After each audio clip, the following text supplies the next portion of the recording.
Tonight, hear the stunning new legal twist as a witness admits he lied on the stand in a grisly kidnapping case. For the first time tonight, you're going to see a startling tape. Could it free a man who's now behind bars? 2020 begins right now.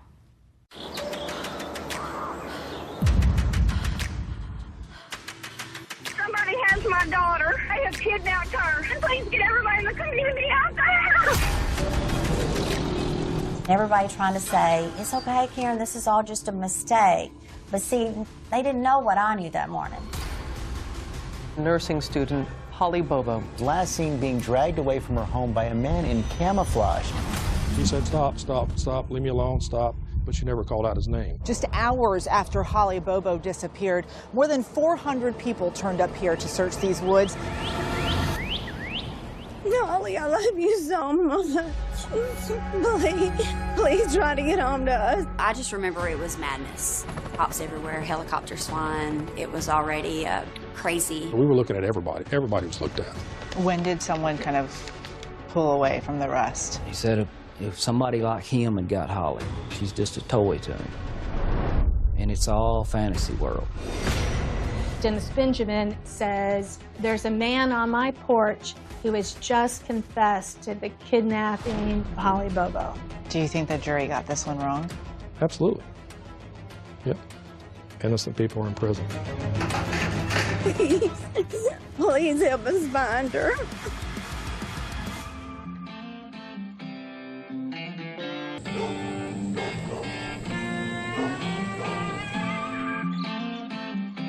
This is the Tennessee River. On its western bank is Decatur County, a patchwork of sparsely populated farms, dense woods, and neighbors who look out for each other. It's a rural county with a cute little small town, Parsons. Very close to the Tennessee River. A lot of cattle farming and crop farming. Hunting, fishing, boating. People that like to live out in the country, they have some animals or some horses. There's not a lot of industry in Decatur County. I started to say it might be compared to Mayberry, but it's nothing like that. We do have crime just like every other town in America, but we are rural.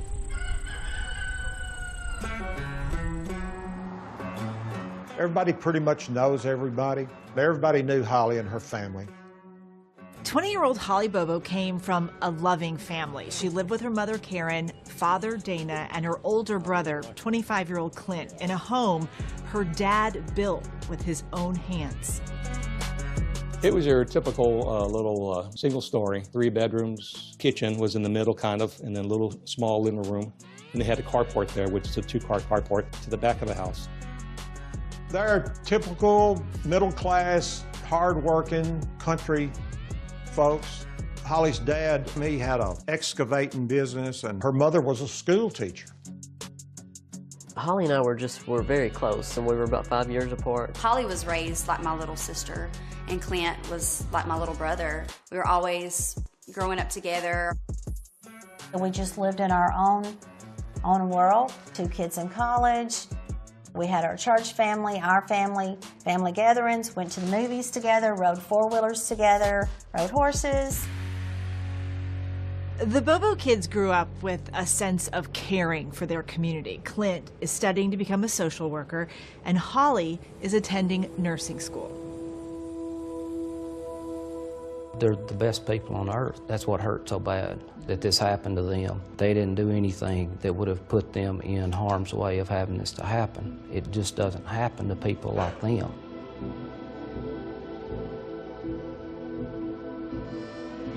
It was just a normal morning like anything else. Dana gets up first and gets ready. Well, I usually go out and feed the dogs. Dana says Holly is already up, studying for a big test later that day. I asked her if she needed any money, I think, for gas or whatever that day. She said, yeah, and I left her some money on the bar. I left out my regular time, 5:30 or something like that, and went on to work. Karen wakes up a short time later. So I went on about my business, getting ready. I'd packed her lunch like I always did. She was sitting at the kitchen table studying, and I kissed her goodbye and told her I loved her, just like every other morning. And I left.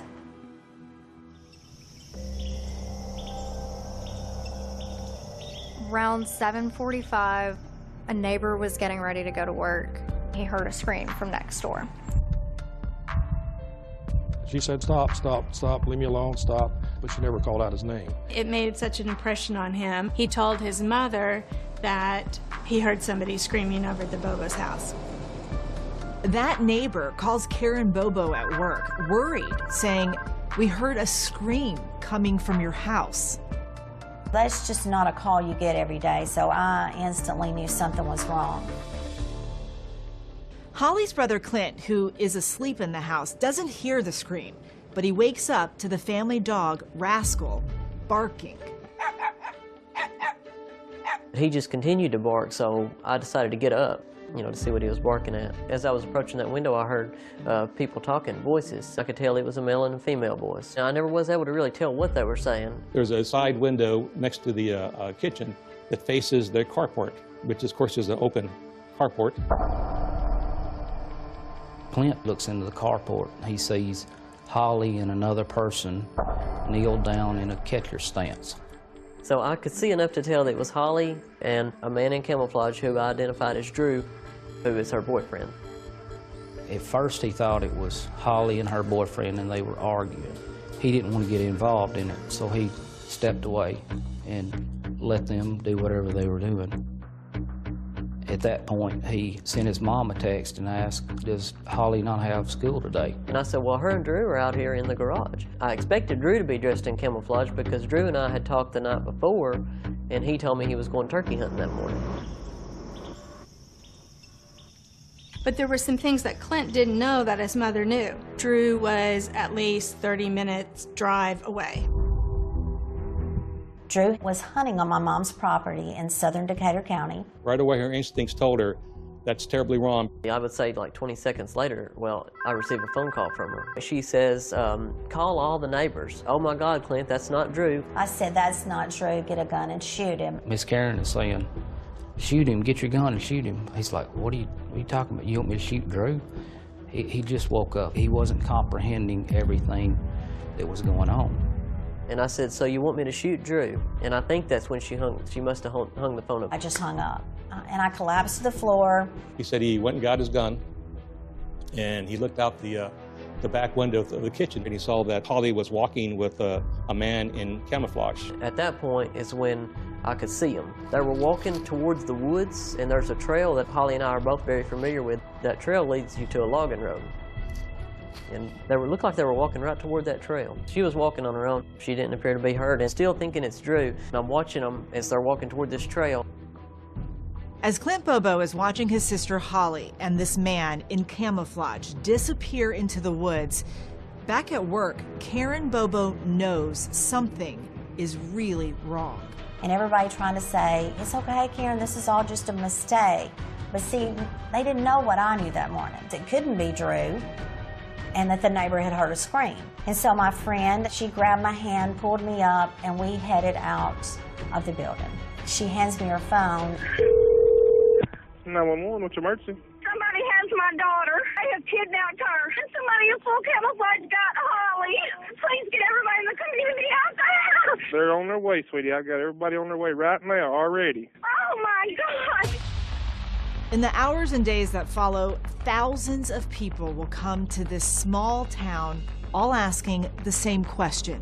Where is Holly Bobo?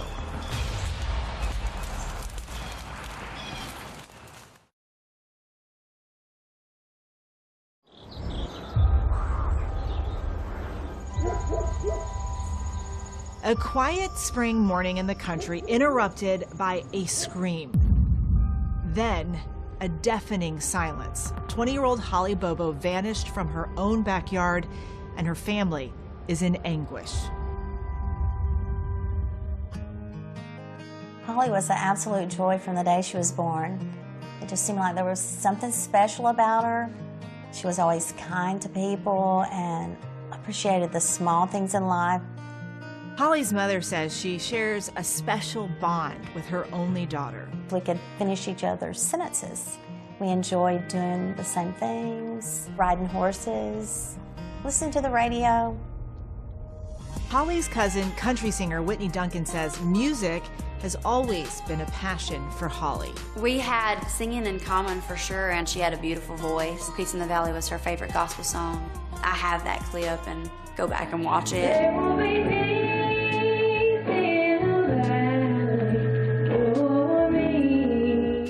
Following graduation from high school, Holly has her eye on the future, studying hard to become a nurse. Holly and I ended up in the same nursing class in Parsons, and so I really got to know her. She was very committed to the program. You could just tell. She studied continuously. On the day that she went missing, we got to class, and we're supposed to take a test the first thing. The instructor went out and came back, and she announced that something terrible had happened.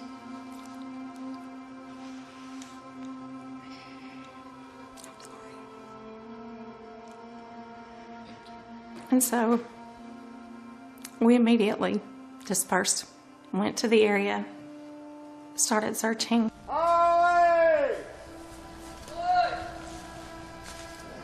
When tragedy strikes, Decatur County comes together. On April 13, 2011, just hours after Holly Bobo disappeared, more than 400 people turned up here to search these woods, trying to help find any clue as to what happened to the 20-year-old nursing student.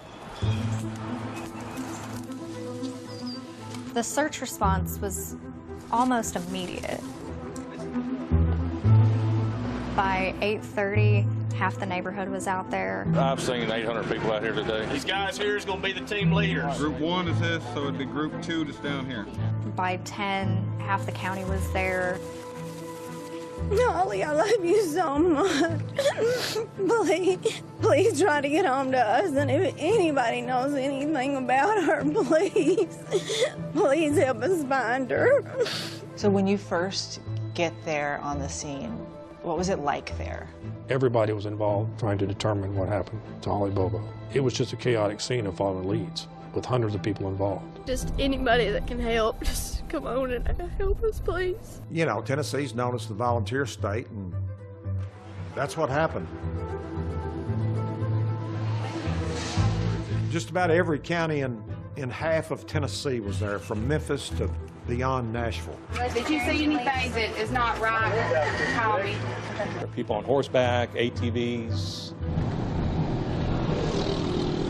There were posters on telephone poles. There were posters throughout the county. Pink ribbons and pictures of Holly Bobo are posted all over the small, tight-knit community of Parsons. So it becomes a pretty big story right away. Is everybody ready? It grew exponentially. We want to just bring everybody up to speed. When the days went on and there was no more signs of Holly.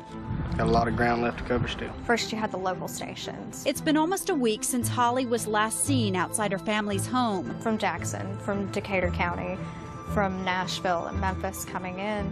And then you had the national people coming in. And now we have the latest on the desperate hunt for Tennessee nursing student Holly Bobo. Last seen being dragged away from her home by a man in camouflage. We're going to begin with the urgent search for a young woman gone missing. In addition to thousands of volunteers, law enforcement from across the country came to tiny Parsons to help in the search. Decatur County Sheriff's Office, who responds with multiple deputies. They called in the Tennessee Bureau of Investigation. The TBI came in with dozens of agents. They called in the U.S. Marshals and the FBI. This was the biggest investigation in the Tennessee Bureau of Investigation history. That almost every agent in the whole Tennessee Bureau had some type of involvement in it. This is where our virtual command center is. We've really been concentrating from Holly's house north up to I-40. We're talking about a distance of about 8 miles? Yes. They brought in bloodhounds and so forth, and they tracked a set towards that bigger pond. They had divers, and they walked that pond, and they looked and didn't find anything. There were several times I took agents out in my patrol boat and looked at places on the river.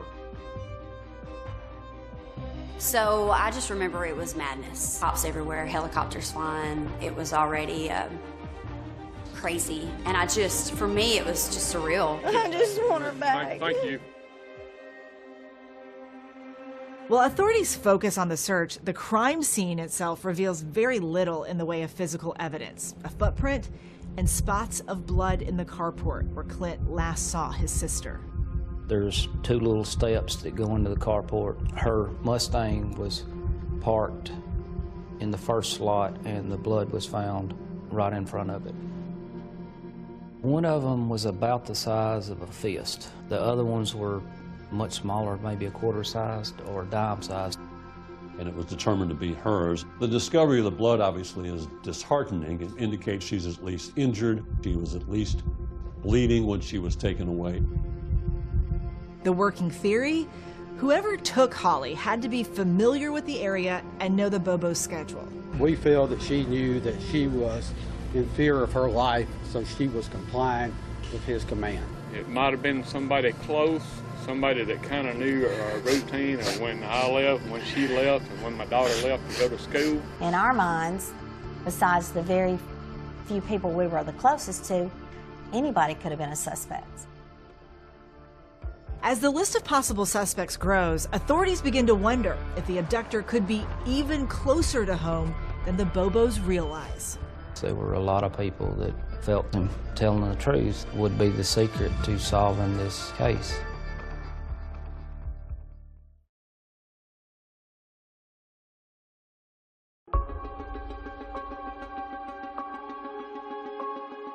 It's been almost a week since Holly was last seen. 20-year-old nursing student who reportedly was abducted from her home a week ago today. Abducted from her home 6 days ago. Weeks after 20-year-old Holly Bobo is abducted from her home, investigators still don't know who took her. But thanks to cell phone tracking technology, they say they know where she was taken. So you mapped out where you thought her cell phone went? Yes. So where do you think her phone went as she was leaving her home? It went straight north. Can we look at the map? Absolutely. Okay. So they go north, about 32, 33 miles an hour, the red dotted area, and then it travels this way. Volunteers searching along the mapped out route find some of Holly's personal items, including her cell phone. We were going down the side of the road on each side of Highway 641, just kind of in the ditches, walking elbow to elbow. We found the phone there. They found her notebook, they found her lunchbox, they found her school papers, and that essentially followed the same path of the GPS tracking of her cell phone. It's confirmation they are looking in the right place, but that doesn't make the search any easier. The massive investigation has turned up nearly 300 new leads, but still no Holly. Volunteers say they don't plan on stopping until she is found. It's just unbearable. I can't hardly imagine. We are those people. We became those people that no one ever wants to be. The Bobos are living a nightmare, and it's only about to get worse. Once viewed as victims, they're now being viewed as suspects. Did she know her alleged abductor? Yes, there were a lot of people that felt Clint was lying, felt very strongly that Clint was lying, and that Clint telling the truth would be the secret to solving this case. I've heard countless times that if I would have been that, I mean, I'm talking, sometimes people said this to my face, you know, if I had been that brother, I would have went out there, you know, I would have done something. They just don't understand the way that this event played out. The TBI, the FBI, and the U.S. Marshals interviewed Clint Bobo multiple times over several weeks, asking him over and over what he knows about his sister's disappearance. Just question after question after question, and detail after detail, you know, just trying to pull any information they could out of me, which I understand is what they're supposed to do. I just wanted to be as helpful as I could, but I was willing to do whatever they asked me to do. I interviewed Clint Bobo on several occasions, sometimes several hours at a time I spent with him, and I never, ever had Clint Bobo dishonest. I found him very trustworthy, and he never changed his story of what happened. Clint's cell phone data backs up his story. he never left the Bobo home that morning. The cell phone data, Holly was moving the whole time Clint's been here. The police were there at 8:10, and Holly's cell phone moved for another hour and 15 minutes. Clint couldn't have been involved in moving, or somebody else would have had to have been involved too. I just wish I had known more. I wish I had known that the neighbor called Mom at school. I wished I had known that the neighbor heard a scream. I wished I had known that Drew was turkey hunting. I didn't have the information that I needed. It will take several years, but Clint is eventually cleared, as are all the Bobo family members and Holly's boyfriend, Drew Scott. Meanwhile, as the investigation is seemingly going nowhere, the Bobo family is increasingly frustrated. Until your child is found or you know what happened to them, I don't think anyone could ever do enough in a parent's eyes. There was all kinds of leads coming in. We were looking at everybody. Everybody was looked at. When did someone kind of pull away from the rest? There was a point in the investigation to where the FBI agent and Dicus, the TBI agent, come up with a suspect. And who was that guy? Terry Britt. He spent the majority of his life in prison for kidnapping and rape. He was on that list of local people that were sexual predators. And of course we ran his name. And Terry Britt, right away, he fit the description that Clint gave. He was about 5'10", 11. I estimated him to be about 5'10" and about 200 pounds. I guess it was just assumed, you know, that he had black hair or dark brown. It just kind of blended in with his camouflage clothing. Terry Britt fits the description. He knows the routes. He lives at the end of the route where his stuff was thrown out. And he has a strong history in this kind of behavior. According to Terry Dicus, Terry Britt did have, for lack of a better term, a type. He liked pretty blonde, blue-eyed girls, and Holly fit that type. Agent Dicus wants to talk to Britt, and he has no trouble tracking him down. Britt is locked up on another charge. Dicus records the conversation with him. How you doing? Getting in there. While Britt says he has an alibi and denies having anything to do with Holly Bobo's abduction, he spoke hypothetically about who may have done it and why. He said if somebody like him had got Holly, she's just a toy to him, and it's all fantasy world. She's young, pretty, perfect, somewhat body. Yeah. Okay, like a toy, some people would think. See, this man, when he goes and gets this female, then he's gonna go snatch her up. He can't wait to get her to wherever he's gonna take her to, because he's wanting that body. He's living in this fantasy. He's got this perfect girl, and he's got to get to that body as quick as he can. But as soon as he gets done, now reality sinks in. But here comes reality. Now I've got a body. What am I gonna do with it? Because if you keep it, you gotta feed it. Right. You gotta hide it. It ain't gonna happen. And if you kill it, what you gonna do with it? I mean, there's no way. The first time I interviewed him, I was like, oh my God, this guy did it. This guy did it. But the Bobo investigation is about to take a turn. I've been hearing about these guys. In the investigation, they were brought up early and often. Is a new prime suspect about to take center stage? He would tell people, you're going to end up in a hole just like Holly.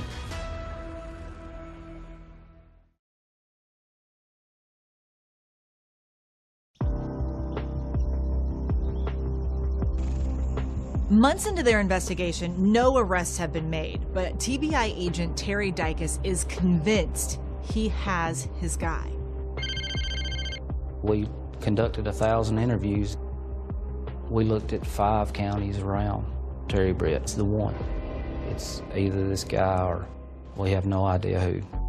There were some disagreements, some very heated disagreements at the TBI. It was just the argument, you don't have enough proof for it. You can't prove that he did it. That's what I was faced with, and I was taken off the investigation. With new TBI agents now taking the lead, they clear Terry Britt and go back to sifting through all those tips that have been gathered over the years. As investigators dig into this case, a variety of possible suspects emerge, but one group of men well known to law enforcement becomes the focus of their investigation. I've been hearing about these guys, that people are saying they're into all kinds of things, stealing things. They were friends, 4 guys, Zach Adams, Dylan Adams, Jason Autry, and Shane Austin. All 4 were suspects separately. Zach had criminal histories. Dylan had drug charges. Jason Autry had a history of theft and drug charges. Shane Austin admittedly had a drug problem. They all had that common link of having a criminal past. Tell me about your son, Shane. He was just the life of the party. He was just a fun person to be around. But he had a problem. Between his 9th and 10th grade year of high school, he dislocated his shoulder playing football. I think the opioid stuff started after his first surgery. He wanted to not be addicted to drugs. He tried not to be addicted to drugs for a long time. Jimmy and Rita Austin had given Shane a place to live, a little trailer to live in that was down the road from their family home. Their last names all started with A, and the locals referred to them as the A train. They were known for getting in trouble. In the investigation, they were brought up early and often by people that know that they're into drugs. Zach would tell people, you're going to end up in a hole just like Holly. Comments everywhere that normal people would not make. And in the early days of the investigation, Holly's mother, Karen, thought these guys could know something, given what they had been heard saying around town. So she tracked them down herself. I asked them, did they know anything about our daughter's abduction? Of course, they all denied it. She was kind of doing her own investigation. I mean, she came here and asked to talk to Shane. I guess I would have fought Goliath. You know, I just had no fear. I was trying to find my daughter. And at the time of Holly's abduction, witnesses tell investigators that before she went missing, Shane Austin crossed paths with her at a local raccoon hunting festival. The story was that Shane had seen Holly Bobo at the coon hunt and that he'd kind of followed her around like a stalker. Did you hear anything about that? I guess we heard that rumor. We heard that he was trying to take a picture of her and pretending like he was talking on the phone. But now Shane only had a flip phone, so I don't think you could hold that flip phone up to your head and take a picture of somebody, but that's what we heard. Investigators followed up on this story. Within a week of Holly's disappearance, they showed up at the Austins' property wanting to speak with Shane. They come and brought the dogs and come down and search Shane's trailer, and that was the start of it. Throughout their investigation, authorities say they never found evidence at the Austins' property that connected him to Holly Bobo. Were you surprised that they were down there? Yes.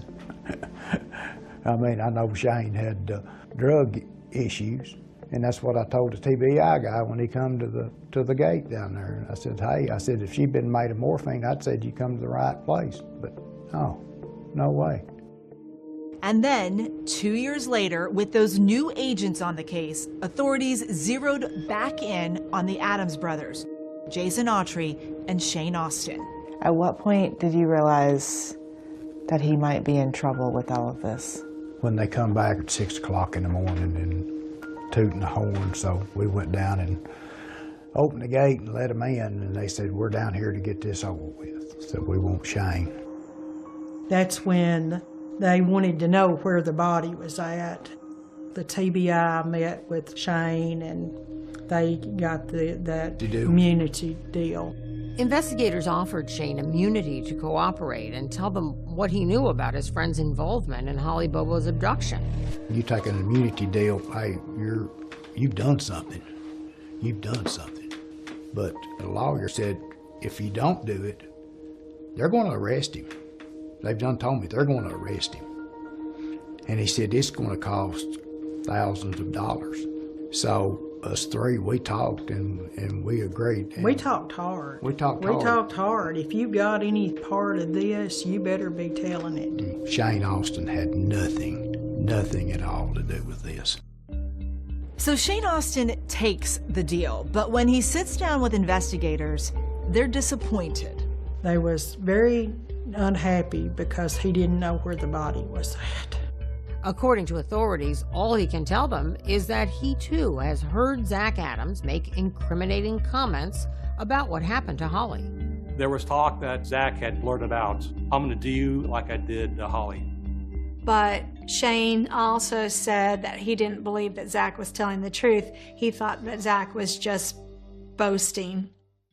But investigators believe Shane knows more than he's telling, and they revoke that immunity deal. I was scared for my son. If the TBI wasn't here, they was calling him, harassing him. So we didn't have any peace. I don't know if it was them calling him or whatever, but anyway, his drug use just escalated, and that's from that. So, and Christmas was the last time we seen him. Shane's parents say his life continued to spiral, and in 2015, he died by suicide. Shane opened that door to addiction. They just grabbed him and pulled him in, and this time it pulled him in for real. Wasn't gonna let him go. Authorities have lost one cooperating witness, but they're about to get a new one. That's true. You ain't gonna be spared to nobody now. Ain't no reason to be spared to nobody. Could what he has to say finally explain what happened to Holly Bobo?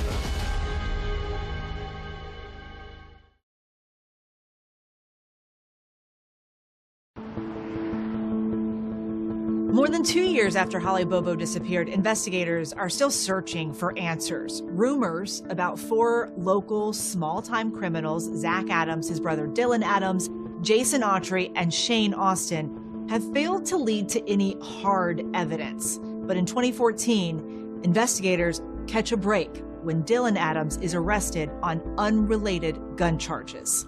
When he was arrested this time, it was big. This guy that he had been hanging with was a convicted felon, and they had a couple guns on them and drugs. So he got in trouble for having the firearms around a felon. They had him in a federal holding facility up in northwestern Tennessee. While Dylan Adams is incarcerated on these gun charges, investigators speak with him at least 6 times over 8 months, and he seems to implicate his brother Zach and Jason Autry in the kidnapping and murder of Holly Bobo.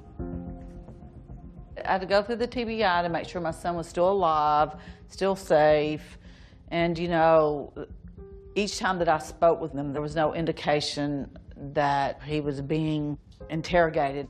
He has no concept of what is really going on. Dylan's family says he has intellectual disabilities. Dylan was slow, he really was. Dylan would have a hard time completing a simple task. Maybe a little slow in reading, comprehending, things like that. According to court documents, Dylan eventually pleads guilty to lesser federal charges and is released, but not into the custody of his mother. In fact, she says she couldn't even see him because of the conditions of his release. I was told that I would not be able to contact him, or he would not be able to contact me. I think safe house was the word that they used, because Dylan was their key witness and he had to be protected. I had no idea where he was going. As it turns out, prosecutors arranged for Dylan Adams to be released into the custody of a private citizen and former Memphis police officer named Dennis Benjamin. Dennis Benjamin takes him back to his house for several weeks. Is this normal for someone to be released into the custody of someone that they don't know that's a law enforcement person? It's real strange, that's for sure. We reached out to the prosecutor in that case about Dennis Benjamin's involvement, and they would not comment. And while Dylan Adams is there, a huge break in the case, the moment the Bobo family had been dreading for years. The 3-year and 5-month search for Holly had come to an end. 2 men searching for ginseng found her remains Sunday morning off a Country Corner road in Holiday. Holly's skull was found with a single gunshot. Among the remains, some of her schoolwork, her sandals, and her promise ring from her boyfriend, Drew Scott. It was just a miracle she was found. Because to this day, as broken as my heart is so broken for those people that still don't have that, because I don't think I could have kept going.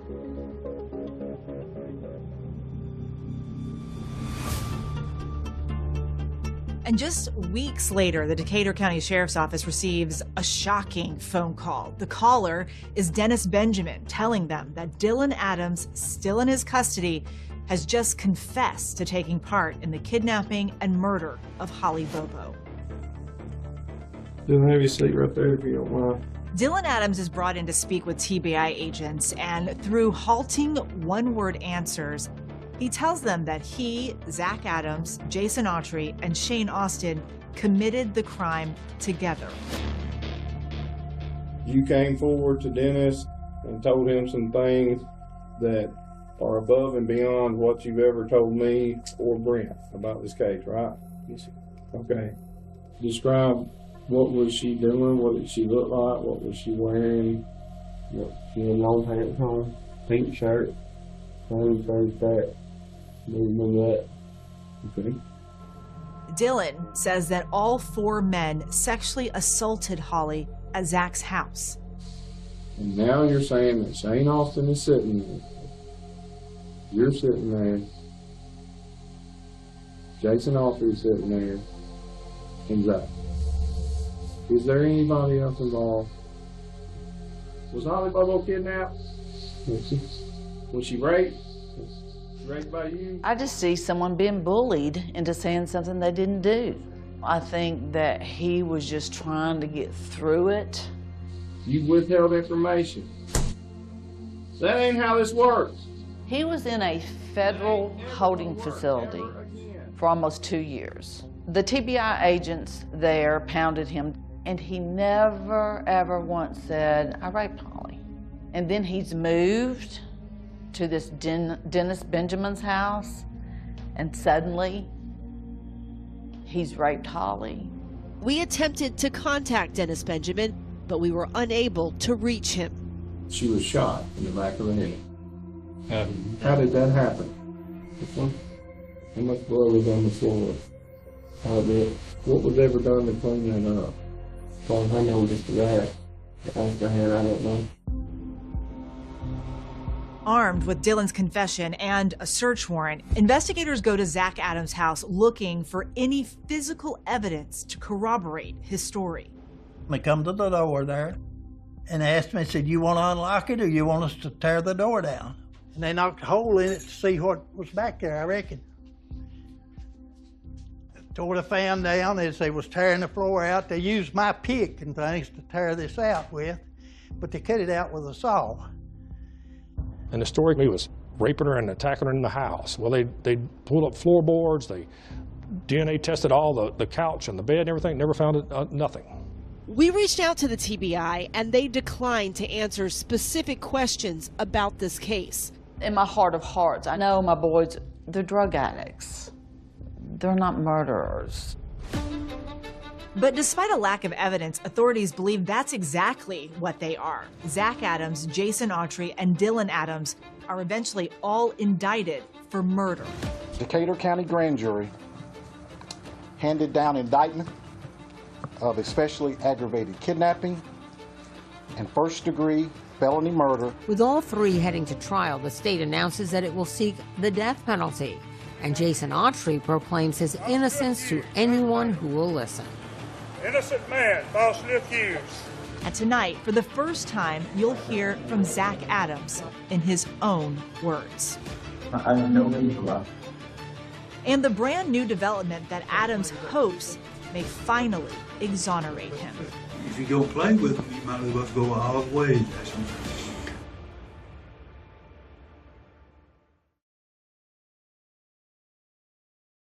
All right, we're ready to continue.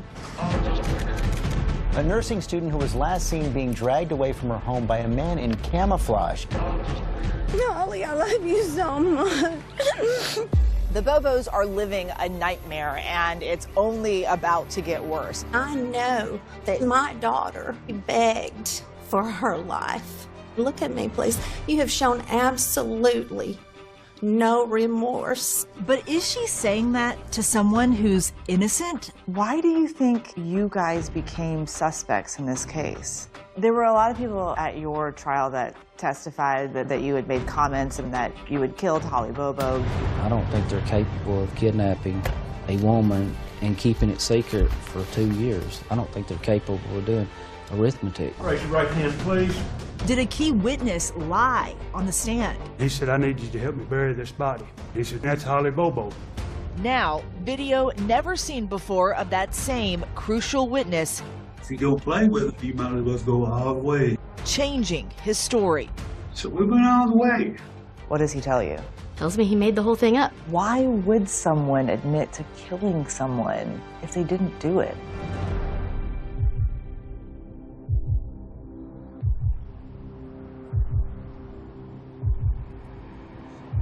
Circuit Court, Hardin County, Tennessee is now in session pursuant to adjournment.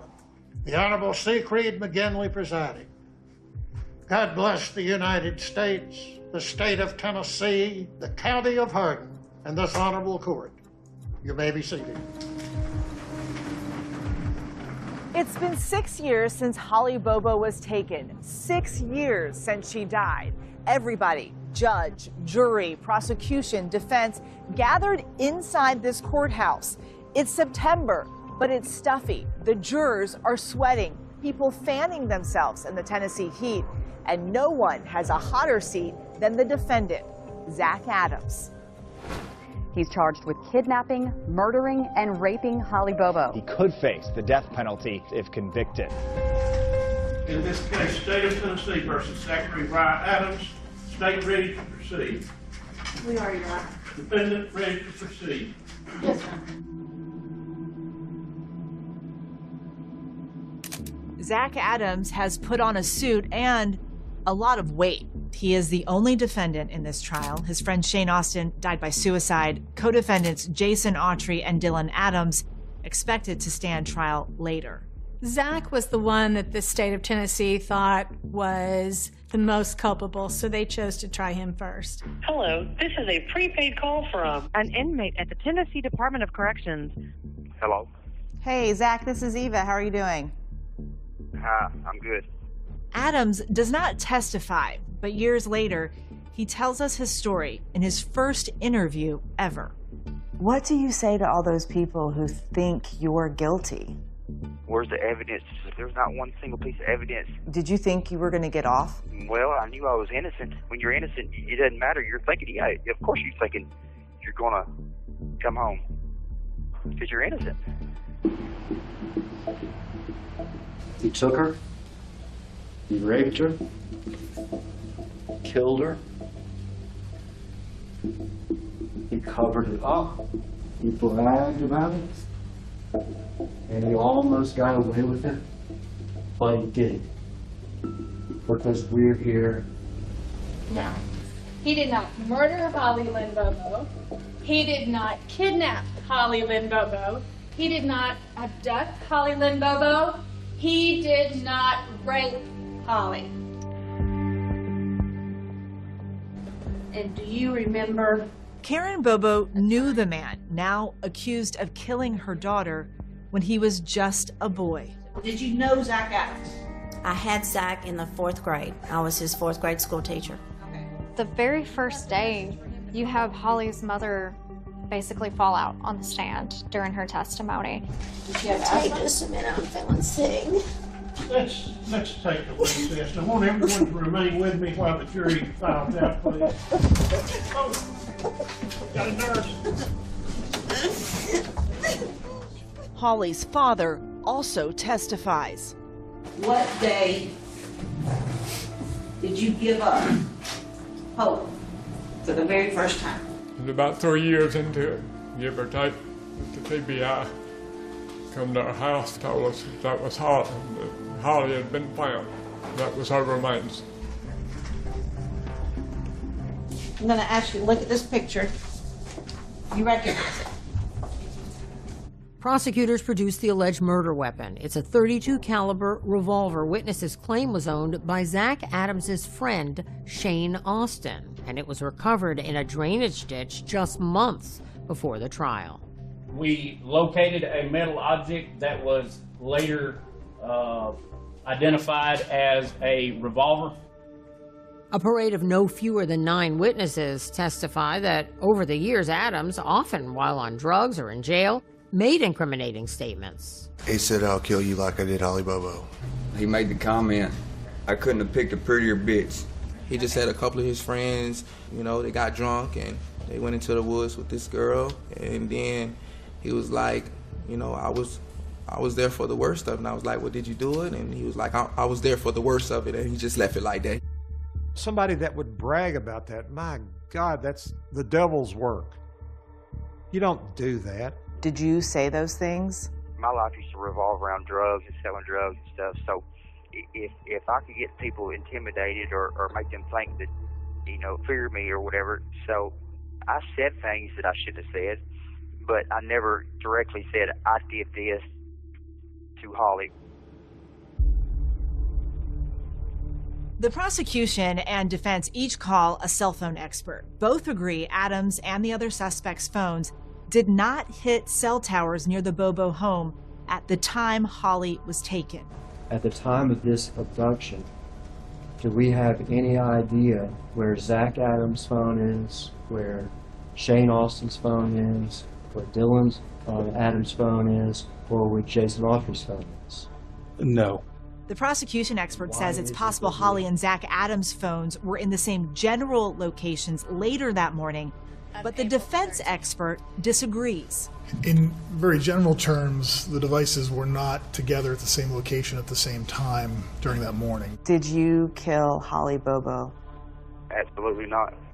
Why do you think you guys became suspects in this case? We didn't have a hard alibi, and we was local, you know, drug users and stuff, and would it matter putting us away? I felt like they had to arrest somebody, even if it was the wrong person, which it was. As the trial continues, astonishing testimony. A witness you might think would be the last person to believe Adams is innocent. I looked at Zach personally a total of 2 or 3 times. Whenever the last one was over with, I stopped looking at him. And a stunning courtroom appearance. That former suspect with a theory of what Holly's killer was thinking. You gotta hide it, and if you kill it, what you gonna do with it? Terry Britt, the man investigators say they cleared, is about to take the stand.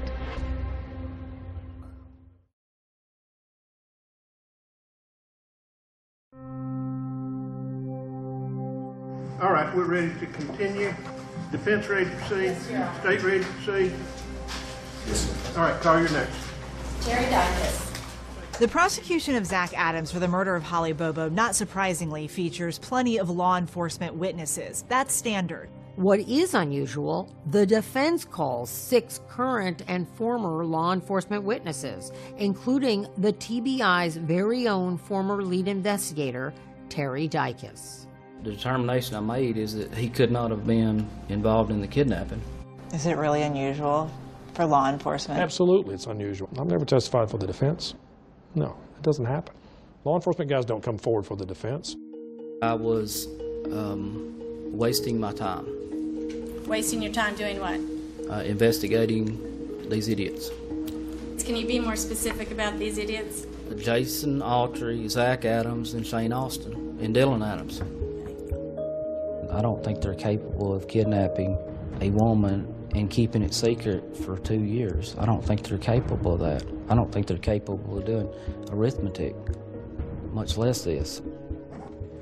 In August of 2012, Terry Dykes had a new supervisor come in, and that supervisor looked at the leads and looked at the way that Terry Dykes was doing that investigation. Case agent on the case needed to be benched. Why was he benched? In my opinion, based on statements he made as well as statements other agents made to me, he had lost his objectivity. He had tunnel vision on a particular suspect and was not objective about all of the facts coming into the case. I weighed the information that I had at the time, and I believe I'm objective. To have the lead case agent who was removed from the case to take the stand and still saying during a murder trial that he still doesn't think that Zach Adams is guilty of this, that's something that's very hard to hear. Dicus admits he does not know what evidence investigators gathered against Zach Adams and the others after he left. But you can't tell us anything about the 3 and 4 years after that. You're right. I don't know what y'all have done since then. In a murder trial, it's usually the prosecutors pointing fingers, but in this case, the defense attorneys took a turn. They argue Zach Adams is the wrong guy. Somebody else kidnapped and murdered Holly Bobo. That guy, Terry Britt. And you don't have to go far to find him. He's sitting right up there on the witness stand. Terry Britt, T-E-R-Y-B-R-I-T-T. Terry Britt was a registered sex offender who lived fairly close to the Bobo home. He lived also very, very close to where some of her property was found later on during the search. Would you tell the jury what you're currently incarcerated for? Kidnapping, temporary rape. Do you have other convictions in your history? Yes, ma'am.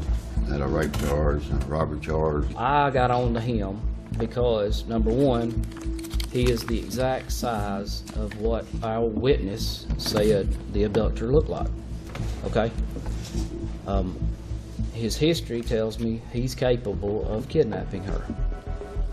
Do you remember Terry Dicus coming out to talk to you about the disappearance of Holly Bobo multiple times? Oh, yeah, we all know Dicus, don't we? Britt's history of rape, kidnapping, and firearms convictions made him such a strong suspect, the TBI got a subpoena to bug his home. Were you aware that for the first time in the state of Tennessee, they had actually bugged your house? No, ma'am. But that extraordinary scrutiny of Britt yields no evidence to warrant an arrest, and he says he has an alibi. Your wife, Janet Britt, was with you the entire day. The entire day. You were never apart from one another. Never.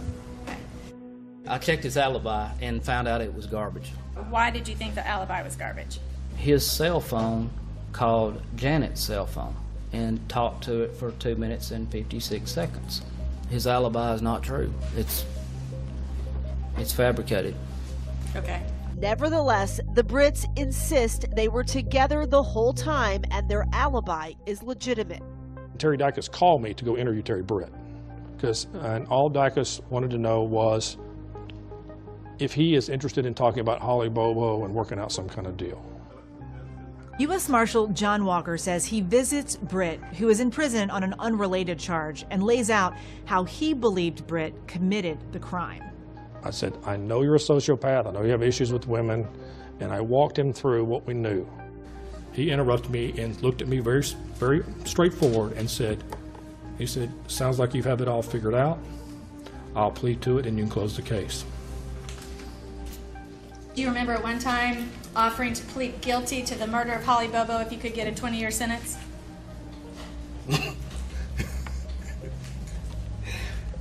No. So No. you're saying that is not... I'm saying that's a lie. When I got up to leave, he stood up behind me and he said, if I need to show you something, how long will it take you to get me out of here? He wanted to take me and show me where the remains were at. And did you relate all of this information to the TBI? Yes, I did. And as far as you know, did the TBI go back to follow up with an interview? They didn't follow up the next few days like I told him that they were probably going to do. That did not happen. Okay. I thought the next day they'd get the confession from him and find her remains. And then nothing happened. And I'm like, what do you mean nothing happened? We asked the TBI about this. A spokesperson said because of the ongoing legal processes, they are not able to answer specific questions, but they remain confident in the investigation. Did you have anything to do? Anything at all? No, I did not. With the abduction of Holly Bobo? No, I did not. The rape of Holly Bobo? No, I did not. Putting a bullet in the back of her head? No, I did not, and I wouldn't do that. All right, you can step in. Terry Britt leaves the witness stand, not a free man, but never charged in the Holly Bobo case. Now the jury is about to hear from the most compelling kind of witness, one who claims to be an eyewitness to murder. Is this the testimony that could send Zach Adams to death row? At that time, boom, the gun went off. And it sounded like boom, boom, boom underneath that bridge.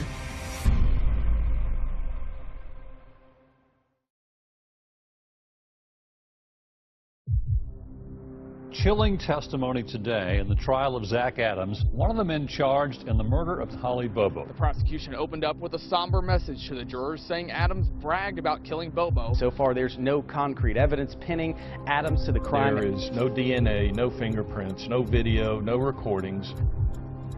His attorney insists the case against Zach Adams is flimsy, largely circumstantial, with little direct evidence connecting him to the crime. There was no evidence. There's not one single strand of evidence that points to me or anybody, Dylan or Shane or Jason.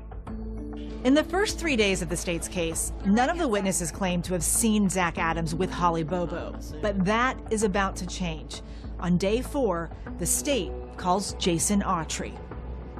Jason Autry, for a long time, said that he was innocent. He had nothing to do with Holly Bobo's abduction, nothing to do with her rape, nothing to do with her murder. I want to say one thing.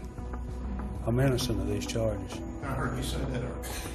Right hand before God, I'm innocent, sir. But then in late 2016, Autry changed his story. We get a call from Jason Autry's attorney, and he informs us that Jason has been talking to prosecutors and that he's going to be testifying against Zach at trial. Raise your right hand, please. Solemnly swear the testimony you're about to give is the truth, the whole truth, and nothing but the truth, so help you God. Yes, sir.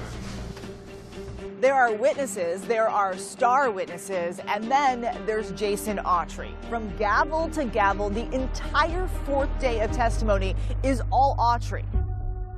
When I pulled in, there was a large fire burning in a burn barrel.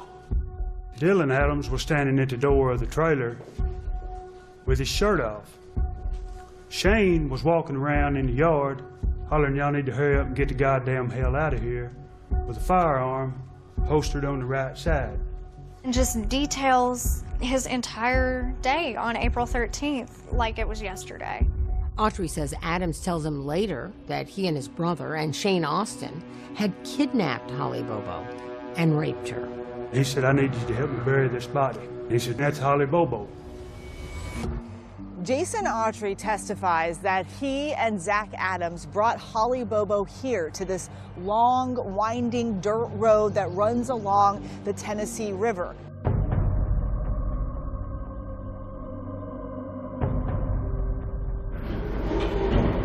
Autry says they take the body, which was wrapped in a blanket, and lay it on the ground. I'm standing over the top of him, my hands on my knees. She being right here. At that time, I see the foot move, and a sound of distress. It sounded like, come from the blanket. I told him, I said, "This is still alive." Autry says he keeps a lookout while Zach gets a pistol from the truck. And at that time, boom, the gun went off. And it sounded like boom, boom, boom underneath that bridge. It was just one shot, but it echoed underneath that bridge all the way down that damn river bottom. And when that gun went off, birds went everywhere, just all up under that bridge. And it just dead silence for just a second. Autry says at that point he hears a boat motor and fears they'll be discovered. We load the body back into the truck in the same fashion, shut the tailgate. We driving just erratic. Panic, just pretty much. To hear him telling that story. Anger. What I felt anger, sadness, because I thought he was my friend. Why would he lie on me? The Bobo family told us in 2017 they believe Zach Adams is responsible for their daughter's murder and that Jason Autry's testimony rang true to them. It did, and it matched what the prosecutors had also. My cross-examination of Autry was everything. I mean, it was really important. The defense attorney points out at the time Autry says the murder happened, he was on phone calls with his girlfriend and also his mother. In the middle of all this, you were able to take a telephone call from your mother, Shirley King, that morning at 9:42, weren't you? If your records reflect that, that's true. Autry also mentions a burn barrel at Shane Austin's house. 55-gallon barrel with all the paint off of it, with flames shooting at the top of it, 3 to 4 foot high. Shane's mother says there was no burn barrel. Shane didn't have a burn barrel at his trailer. Shane's mother also says Jason Autry was wrong about a fence at Shane's trailer. The gate was open. No, the driveway did not have a gate at that time. We did put a gate and a fence up, and it was June of 2011 after we bought Shane a puppy. The prosecution basically adopted Jason Autry's story of what happened, but they left huge gaps in their prosecution, and they don't explain who it was that came and abducted Holly. They don't explain how her body got at that cell tower. Prosecutors argued at trial that Shane Austin could have been the one who took Holly. Jason Autry is the best evidence that these prosecutors have in this case because they have very little physical evidence. They're banking on the jury completely, wholeheartedly buying his account. Inside this courthouse, the jury is about to deliver a verdict. It could be a life or death decision for Zach Adams. Either way, it won't be the end of it. Years later, a new investigation, another courtroom battle, and prison interviews. What Zach Adams and Jason Autry say now. I'm like, I have no reason to.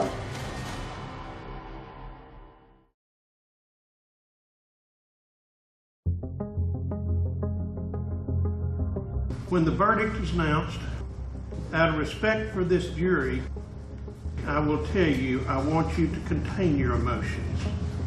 I want there to be no displays.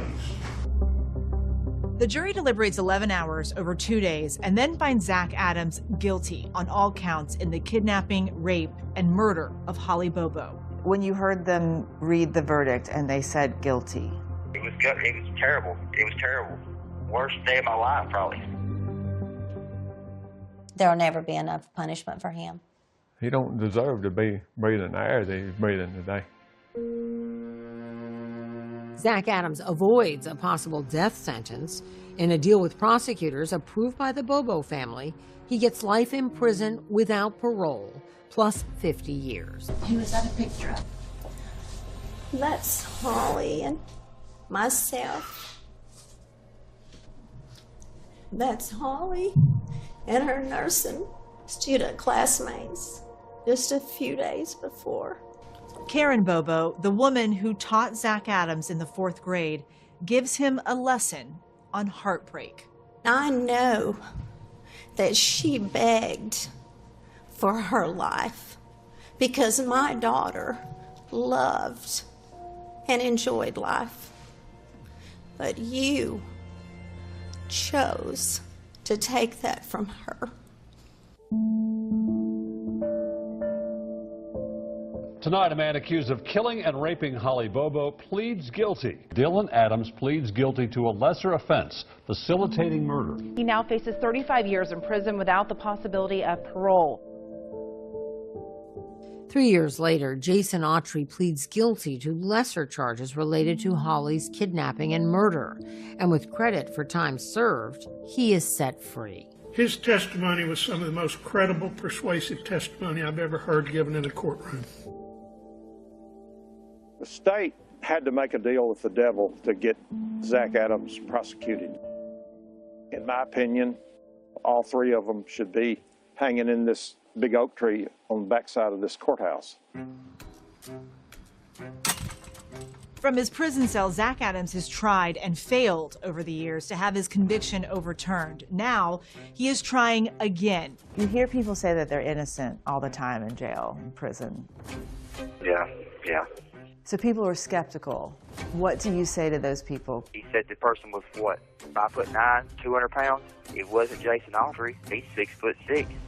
Could have been me. I was 6'3", 125 pounds. My brother's 6'2", 125 pounds. The person in the abduction there wasn't one of us. I mean, he didn't match the description of any of us. A flurry of legal filings beginning January 2024 lay out why Zach Adams says he deserves a new trial and why prosecutors say he does not. April 2024, a hearing at the Hardin County Courthouse. The court's going to order that the temporary order placing these exhibits under seal is to remain in effect. Adams' new attorney is there and some familiar faces, trial prosecutor Jennifer Nichols and the Bobos.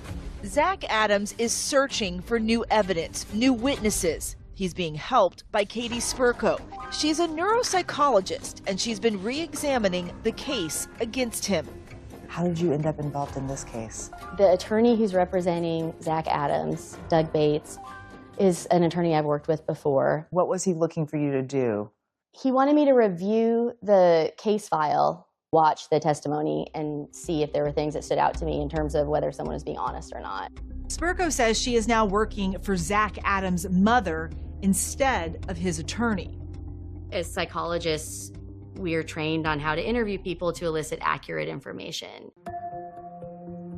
Spurko provided 2020 with interviews she recorded during her investigation. I want to know everything about you. I want to be able to look into your soul and know every single thing about you. I wanted to get a sense for what he was like, because he didn't testify. And I remember the first thing he asked me was if I thought he was innocent.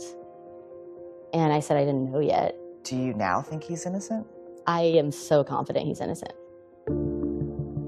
Hi, my name's Katie, and I'm so sorry to come here unannounced. I had your address and I didn't have your phone number. Spurko looked for more information about former suspect Terry Britt, who was later cleared by the TBI. She went to see his wife, Janet, who still stands by her husband. There was some evidence that came up with Terry regarding the Holly Bobo situation. I don't see how, because he didn't have nothing to do with it. There's no way he could have went and kidnapped her. He was here with me. Just because he has a record, that doesn't mean he had anything to do with it. Some of Katie Spurko's investigating has provoked a reaction from the prosecutor. In a court filing that includes an affidavit from Janet Britt, the prosecutor accuses Spurko of trying to intimidate Britt and of offering to show her confidential discovery files.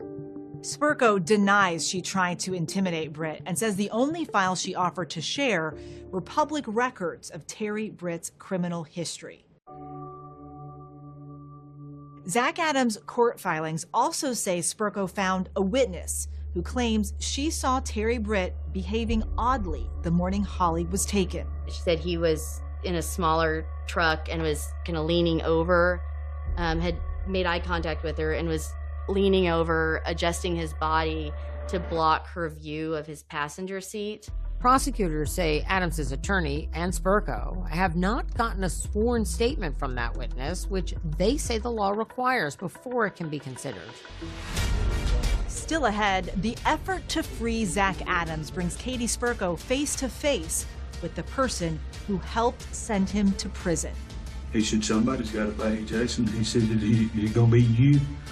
Hell no, I ain't paying.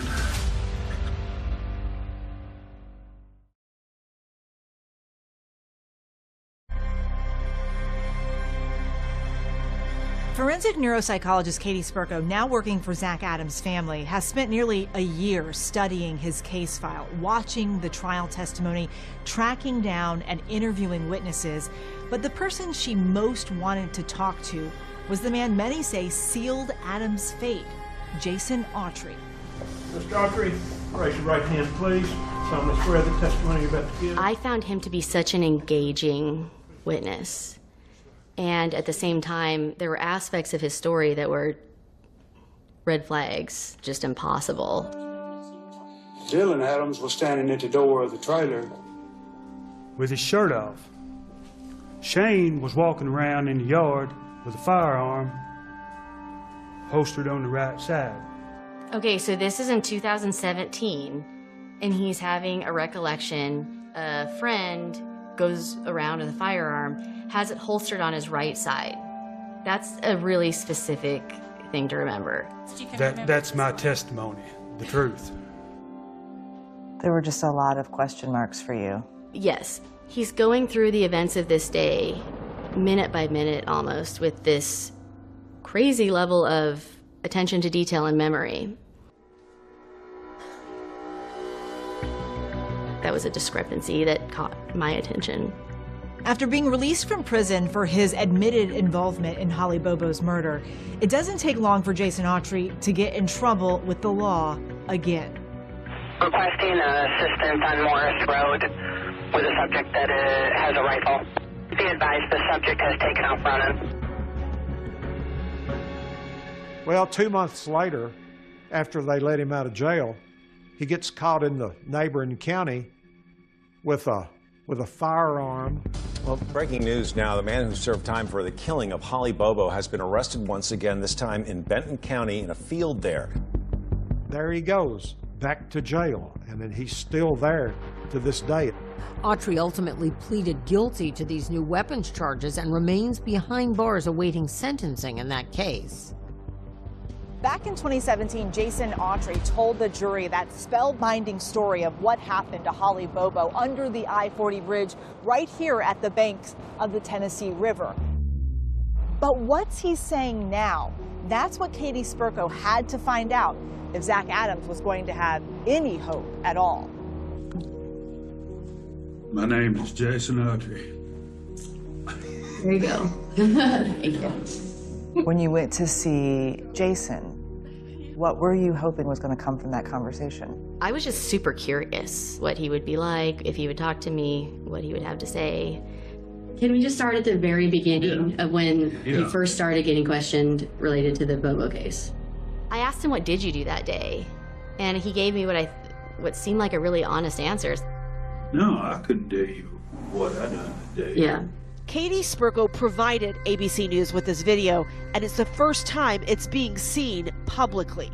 I want to know your whole experience. How did it get from you being arrested for this to you being on the stand telling this crazy story? So a lot of this in the beginning was just all routine questions. Autry says that when he told his attorney that he intended to fight the charges and go to trial, he got an answer he wasn't expecting. He said, I got you about a 95% chance. You spend the rest of your time right over. You know, what do they want? You know, I need to know what they want. What do they want from me? Yeah. I want you to testify. Straight up about it. What does he tell you?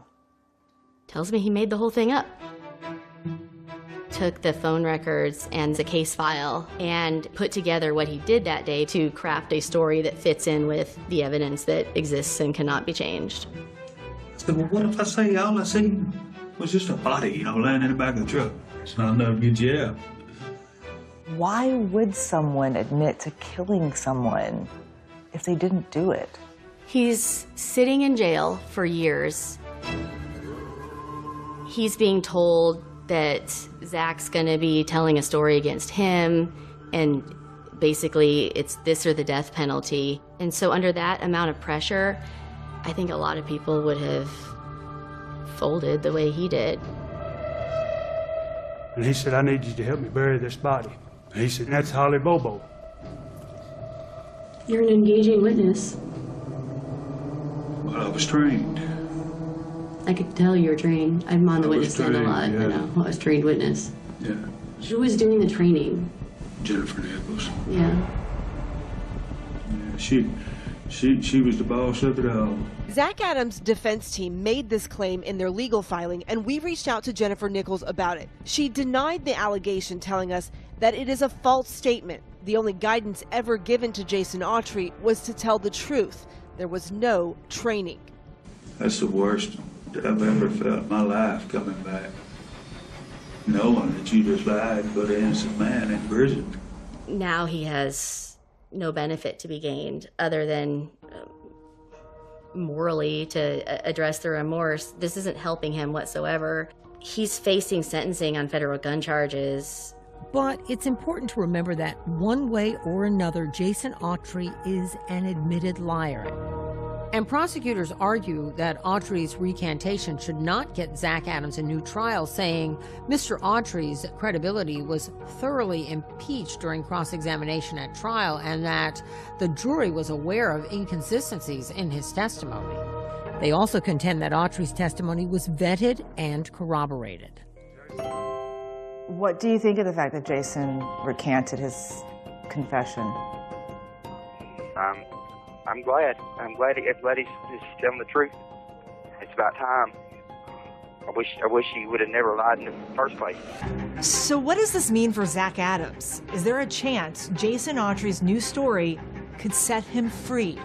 A request for a new trial for a man convicted in the 2011 murder of a Holly Bobo. I mean, so I'm in here for something I didn't do, so I'm hopeful.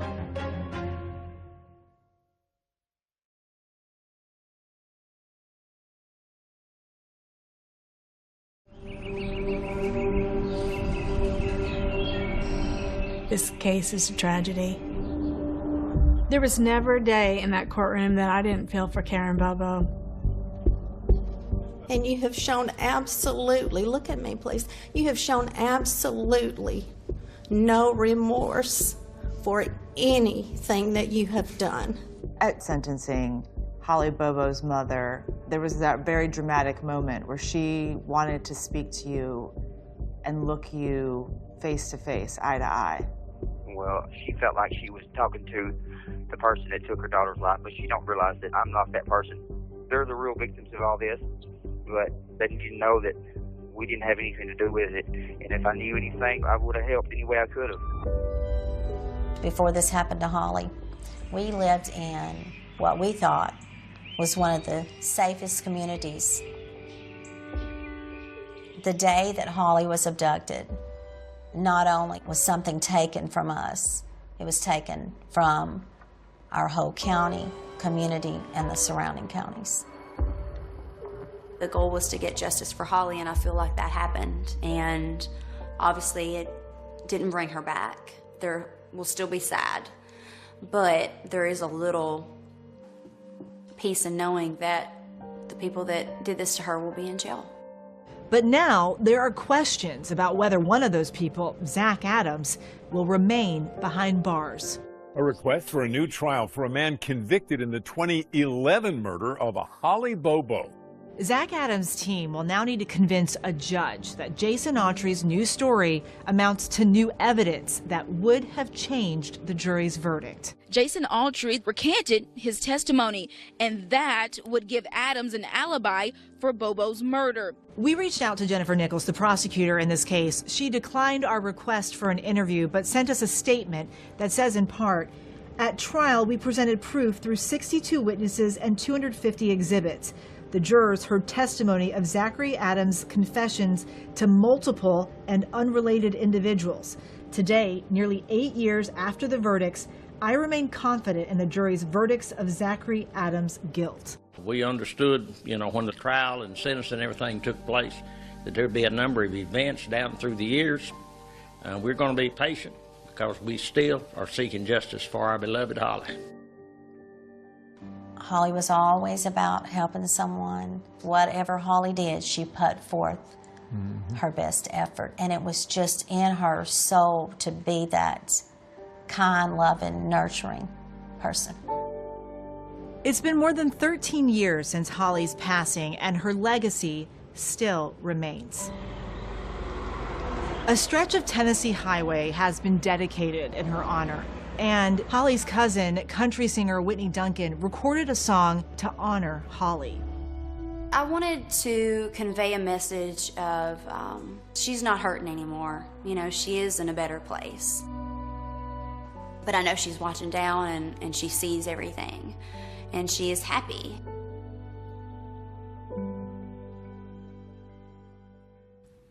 After Holly's death, the Bobo family established a scholarship in her name for other nursing students. As for Zach Adams, a hearing is scheduled next month when a judge is going to consider some of his legal filings. That's our program for tonight. Thanks for watching. I'm Deborah Roberts. And I'm David Muir. From all of us here at 2020 and ABC News, good night.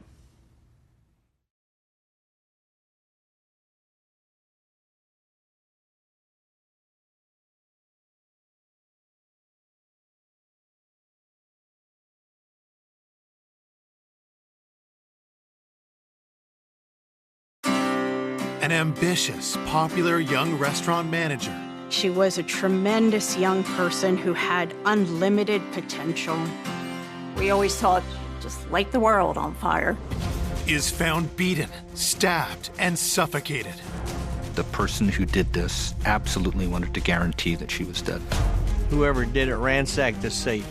Something that brutal had to be more than just a robbery. Detectives uncover a history of workplace conflict. She didn't like to be told what to do. He scared me. I was uncomfortable around him. For me, that was a red flag. With the community on edge, another attack leaves them living in fear. It was such a similar homicide, a lone female employee and the use of a knife. You don't know if somebody's lurking out there and they're going to do it again. And new evidence confirms disturbing suspicions. The lab informed me that there was a match. I just couldn't believe what was happening. Like, when am I going to wake up? Terry's murder wasn't what it appeared to be. Is a family-friendly suburb with blue-collar roots. Falls Township is a community in Lower Bucks County, Pennsylvania. It was built up around the U.S. steel mill in the 1950s. Steel workers moved out here from different parts of the country, and it was a nice community. Although we're a suburb of Philadelphia and we're right across the river from Trenton, violent crime is relatively unusual in Falls. That all changes one Saturday morning with a gruesome discovery at a fast food restaurant.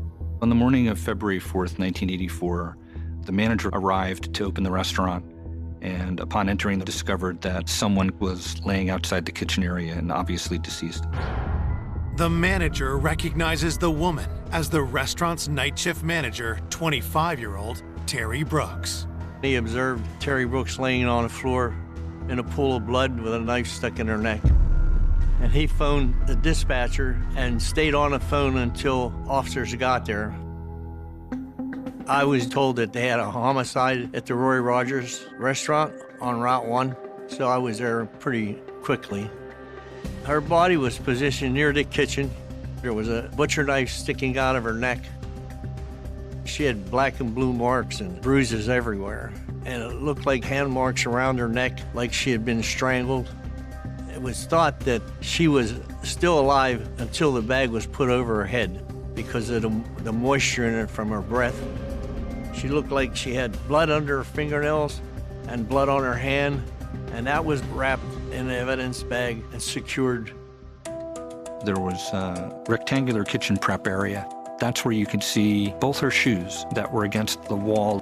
To my mind, that was probably the first act of violence that took place, that she was literally pushed right out of her shoes, and that a struggle had taken place right there.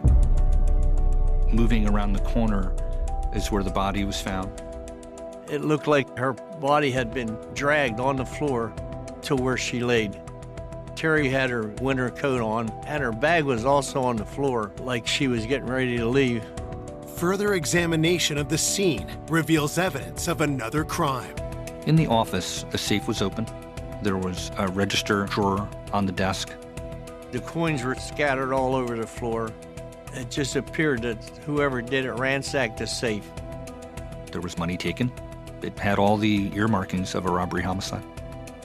It was fairly easy for the restaurant to get a count of what was missing, and it was around $2,500. Looking for more clues, detectives speak to the manager who discovered Terry's body. When the manager of the restaurant arrived around 6 in the morning, he found the inner vestibule door locked. The door to the interior of the building was locked, but the drive-through window was partially open.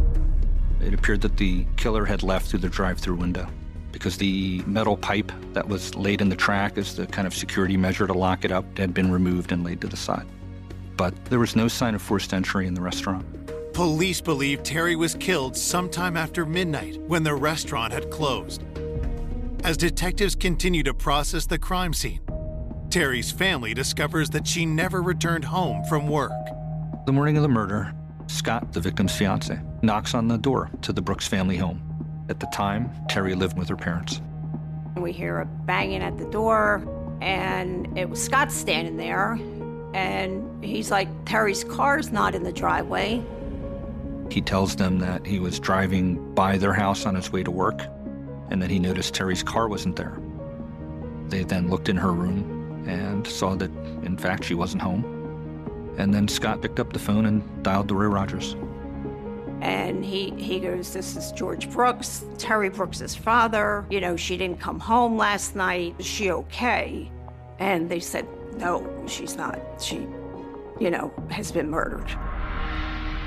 I was kind of shocked they told him over the phone, but I just couldn't believe what was happening. Like, when am I going to wake up? It's a horrible thing. I was getting ready to go to work when my phone rang.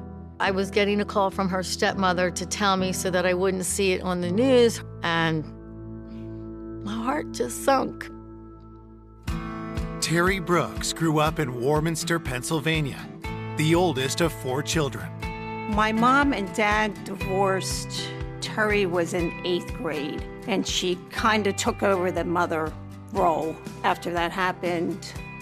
Out of all of us, she was probably the most ambitious. We always thought, Terry would have her own business one day, and she'd just light the world on fire.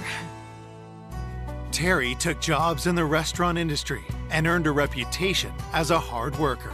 I worked with Terry at an Italian restaurant. In the beginning, she was a server. I tended bar. She became management after working there for a while.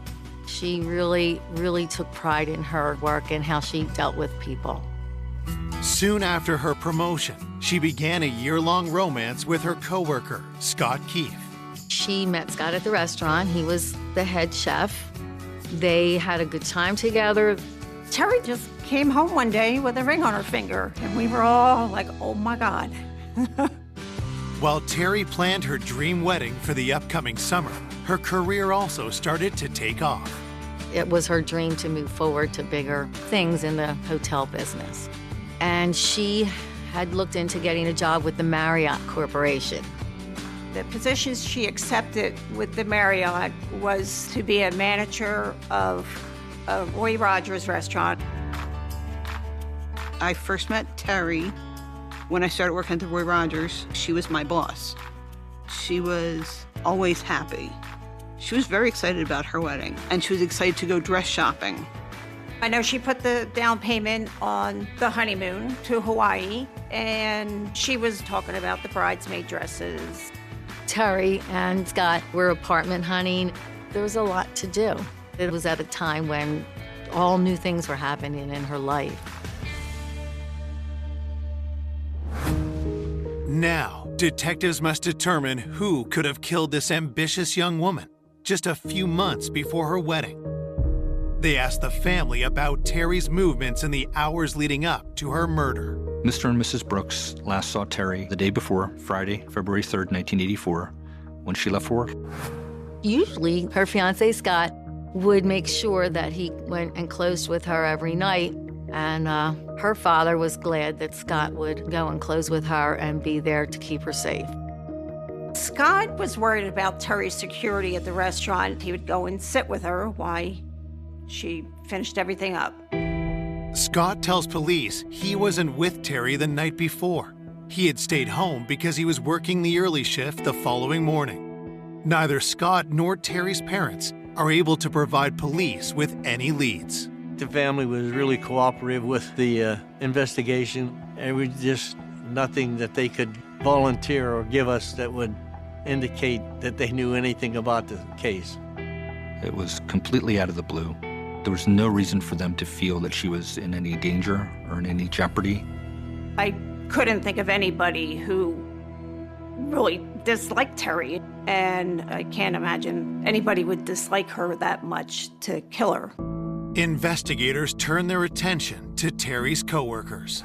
It looked like it could possibly be a robbery, but the deeper we looked into to see how brutally she was murdered, it had to be more than just a robbery. Detectives want to know how Terry was thought of by her colleagues. Terry was a young woman who was very staunch about the procedures, and she enforced them strictly. She was a by-the-book person, and as long as you did your work the way you were supposed to, there were no problems. When police ask if Terry's management style made her any enemies, one name keeps coming up. Steve Daly was an employee that didn't adhere to the procedures. He was a little hot-headed. Steve scared me, to be honest. He was very rough, quick to anger. I was uncomfortable around him. Detectives learn that just weeks before the murder, the tension between Terry and Steve hit a breaking point. He ended up getting fired, and he wasn't too happy about it. You've got this former employee who had a clear animus towards the victim and is fired by the victim. And add to that that here's an employee who knows how the restaurant operates, who knows the security procedures. He's got the kind of knowledge to be able to commit this crime. So this is somebody who now rises to the top of the list. Coming up, police zero in on a suspect. Fingerprints were found on one of the murder weapons. At that point, he admitted he took the money from the office. But conflicting statements frustrate detectives. It was completely a misdirection, a diversion. How could somebody do this and get away with it? Until the investigation takes a jaw-dropping turn. The polygraph operator said he was lying. It caught me by surprise. I remember him all of a sudden blowing up. It was the turning point in the investigation. Of 25-year-old restaurant manager Terry Brooks have learned that a disgruntled coworker lashed out at Terry before he was fired. If you threaten somebody and they end up dead, you'd have to look at them and look at them seriously. Steve Daly was a former Marine and had a difficult personality. He didn't like to be told what to do. Just weeks before the murder, Terry and Steve had a major blowout. There was an occasion at work where Steve Daly was told to make a hamburger for a customer, and he had just closed out that workspace, so he didn't want to reopen the workspace. And I remember him all of a sudden blowing up. Steve lost his temper, was screaming and yelling. He became explosive, at one point even calling Terry a bitch. Terry was alarmed by Daly's behavior. Terry, in a situation like what happened with Steve, she wouldn't tolerate it. She didn't waver. So I think that was the frustrating thing for Steve, is he couldn't break her. And she was like, you need to go home, you are done for the night, and you will talk to the boss the next morning. Daly storms out of the restaurant, and the next day Terry talks to her manager, tells him what had happened, which of course led to Daly being fired. That did little to stop Steve's aggressive behavior. Even after he was fired, Daly would return to the restaurant and buy food and have meals there. He went back just to annoy her, just, here I am, you can't throw me out now. It was very upsetting to her. So given his personality and his conduct, that certainly seems to provide a motive. Did Steve Daly's harassment escalate into a fatal act of revenge? Police bring him in for an interview. When we tracked Daly down, one of the first things he tells us that he knew at some point the police would be coming to talk to him. Daly said that he didn't get along with Terry, that they clashed often. In fact, he said that if she'd been a man, he would have punched her. Daly's excuse for why he was going back to the restaurant was that he was dating somebody who worked there. I don't know that I buy that, but that's the reason he gave. Investigators ask where Steve was the night of the murder. He says that he was trying to get into a club and that he was not permitted access to the club. So then he just drove around for several hours. Investigators go to the club, they look at the security footage. They can't find any footage of Daly being denied entry. So this is not a hard alibi that can allow you to say, okay, this person's eliminated. Just the opposite. With no way to prove his whereabouts when Terry was killed, police ask Steve to take a polygraph. So a polygraph is a useful investigative tool. It can help us rule people in or out. So Daly agrees to take the polygraph, and without question, he passed. This guy looks like a good suspect. So when you have momentum build like that and then it crashes to a halt, it's hard to swallow. Police can't verify Steve's alibi, but with no evidence against him, he's free to go. Stephen Daly was pushed down lower on the list of suspects, but you never eliminate somebody until you make sure that they are completely not involved. Investigators turn their focus on the Roy Rogers staff who worked with Terry the night of the murder. During the investigation, we knew that we had to interview the employees to see what the atmosphere was when they left, if there was any arguments. Everybody consented to have their fingerprints taken. The evening that Terry was murdered, there were 4 employees that she was working with: Patricia, Ron, Barb, and Dan. And each of those employees was identified and interviewed separately. Patricia tells investigators that just before closing, Terry discovered that money had gone missing from Barb's cash register. The employees got in an argument, and there was $40 that was supposedly missing. Terry was going to get to the bottom of this. It wasn't a minor event. She took it very seriously. She began questioning different employees. Where did it go? Why is it missing? Terry played everything by the book. If there's any money missing and you are caught being the person that's been hitting the till, there's no tolerance for stealing. Terry cared about her employees, but some people didn't like her because she could be tough when she needed to be tough. Patricia indicated that this wasn't the first time something like this had happened. If you're stealing money from Roy Rogers and you're an employee there, that's a fireable offense. So did this provide a motive for murder? As Terry attempted to unmask the thief, the employees began to point fingers. Barb told Terry that she thought Ron did it. So he's now being confronted with the idea that he took this money, and he actually turned his pockets inside out to prove, hey, he didn't have any cash on him. Could Ron have killed Terry in a rage after being accused of stealing?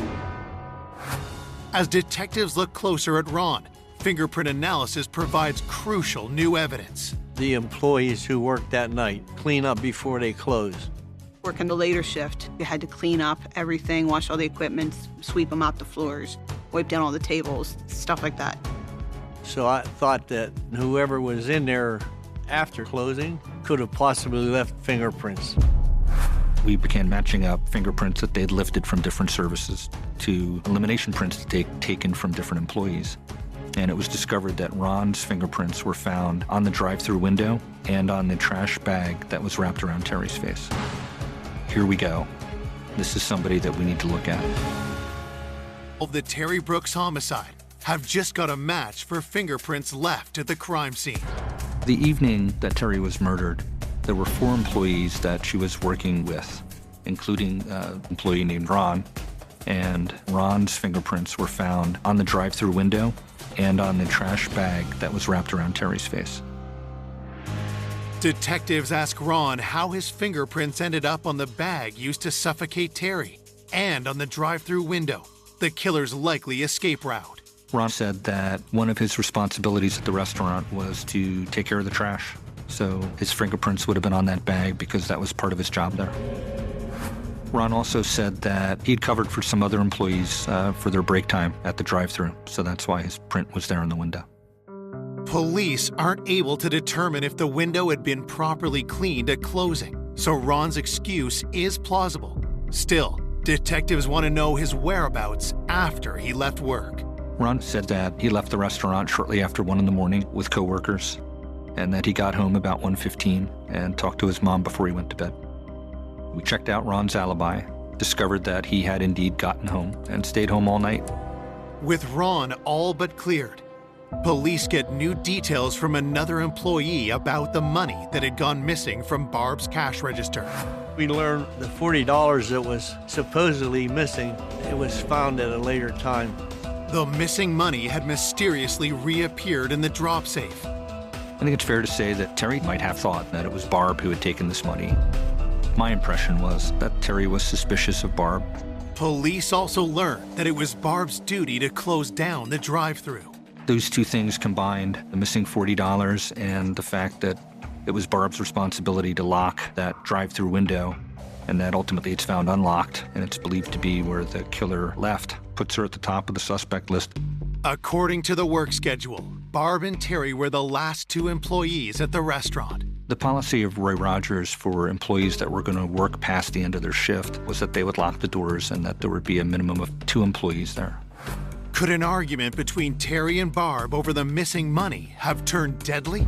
Barb said that she was sent home early by Terry, and she was insistent that she close the window and place the pipe in the track to lock.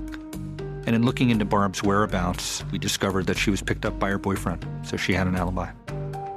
So it's conceivable that Terry was alone in the restaurant, working into the early hours of February 4th doing inventory. Police later confirmed the alibis of every employee who worked the night of the murder. When the autopsy report arrives, investigators hope it will give them a new lead. The pathologist found that Terry had been strangled, and the bone in the back of her neck was severed from the stab wound. There was a serious brain hemorrhage that was the result of her head being repeatedly banged against that hard concrete floor. And looking at that stab wound to her spine, it was likely she was conscious but paralyzed when the plastic trash bag was wrapped around her head. The autopsy report lists each of Terry's severe injuries as potentially fatal, but indicates asphyxiation as the likely cause of death. There was no indication that Terry had been sexually assaulted. You can't help but look at the way that Terry was killed and not think that the person who did this had such a high level of rage that they absolutely wanted to guarantee that she was dead. Material was collected from the knife that was left lodged in Terry's throat and under Terry's right ring finger, where the pathologist had identified a defensive wound. At the time of this murder in 1984, there was no DNA technology. Analysis of blood was really relegated to blood typing. By today's standards, the evidence was limited. As the investigation continues, Terry's loved ones struggle to make sense of her violent death. The funeral home called the morning of the viewing, and they said, you know, could somebody come down and take a look at Terry? And they had her laid out in the casket, and she didn't look good. You could see the cut marks in her neck, and you could see the bruises on the back of her hand, and they had makeup on her too, and you could still see it didn't look like Terry. You know, I said when I got home to my dad, I think we should keep the casket closed. We didn't want people to remember her looking like that. As the Brooks family prepares to bury their eldest daughter, Falls Township lives in fear of a brutal killer still at large. It was a young person that was killed, you know, at her job. So I think the community as a whole regarded this as a frightening homicide. It caused quite a bit of fear due to the fact that it was so violent, and most people in this area would think this shouldn't happen in our town. I really just thought it probably was, a robbery. Unfortunately, they killed her instead of just robbing the place. But you don't know if somebody's lurking out there, and they're going to do it again. Less than 2 weeks after Terry's murder, the town's worst fear appears to become a horrifying reality. At another Roy Rogers, an assistant manager was attacked coming out of the bathroom. She was hit in the head. She fell to the floor, and the actor ran away before she can identify him. The restaurant manager survives. But just a week later in nearby Scranton, there's another brutal attack. A male attacker waited in the parking lot until there was a lone female employee, then made entry into the restaurant. But the money from the restaurant had already been dropped into the safe, so he took the female employee's money and then stabbed her to death. Detectives fear they have a serial killer on the loose.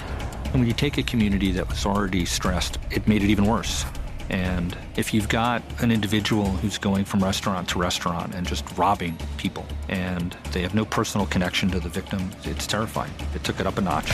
Police have learned another restaurant employee has been stabbed to death in nearby Scranton.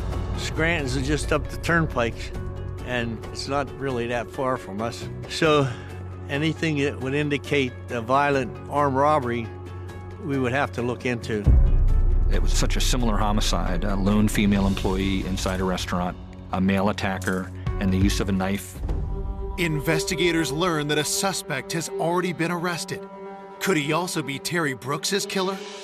The person that committed this homicide in Scranton was a man named Steve Duffy.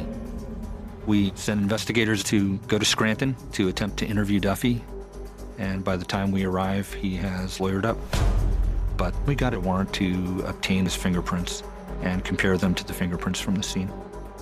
But in the end, a fingerprint comparison indicated no connection to the homicide at our Roy Rogers. Police are also unable to identify a suspect in the assault of the manager at the other Roy Rogers location. You go through this cycle of building momentum, and then you hit a wall. It's disheartening. It's been a month since Terry Brooks was found dead, and the killer is still at large.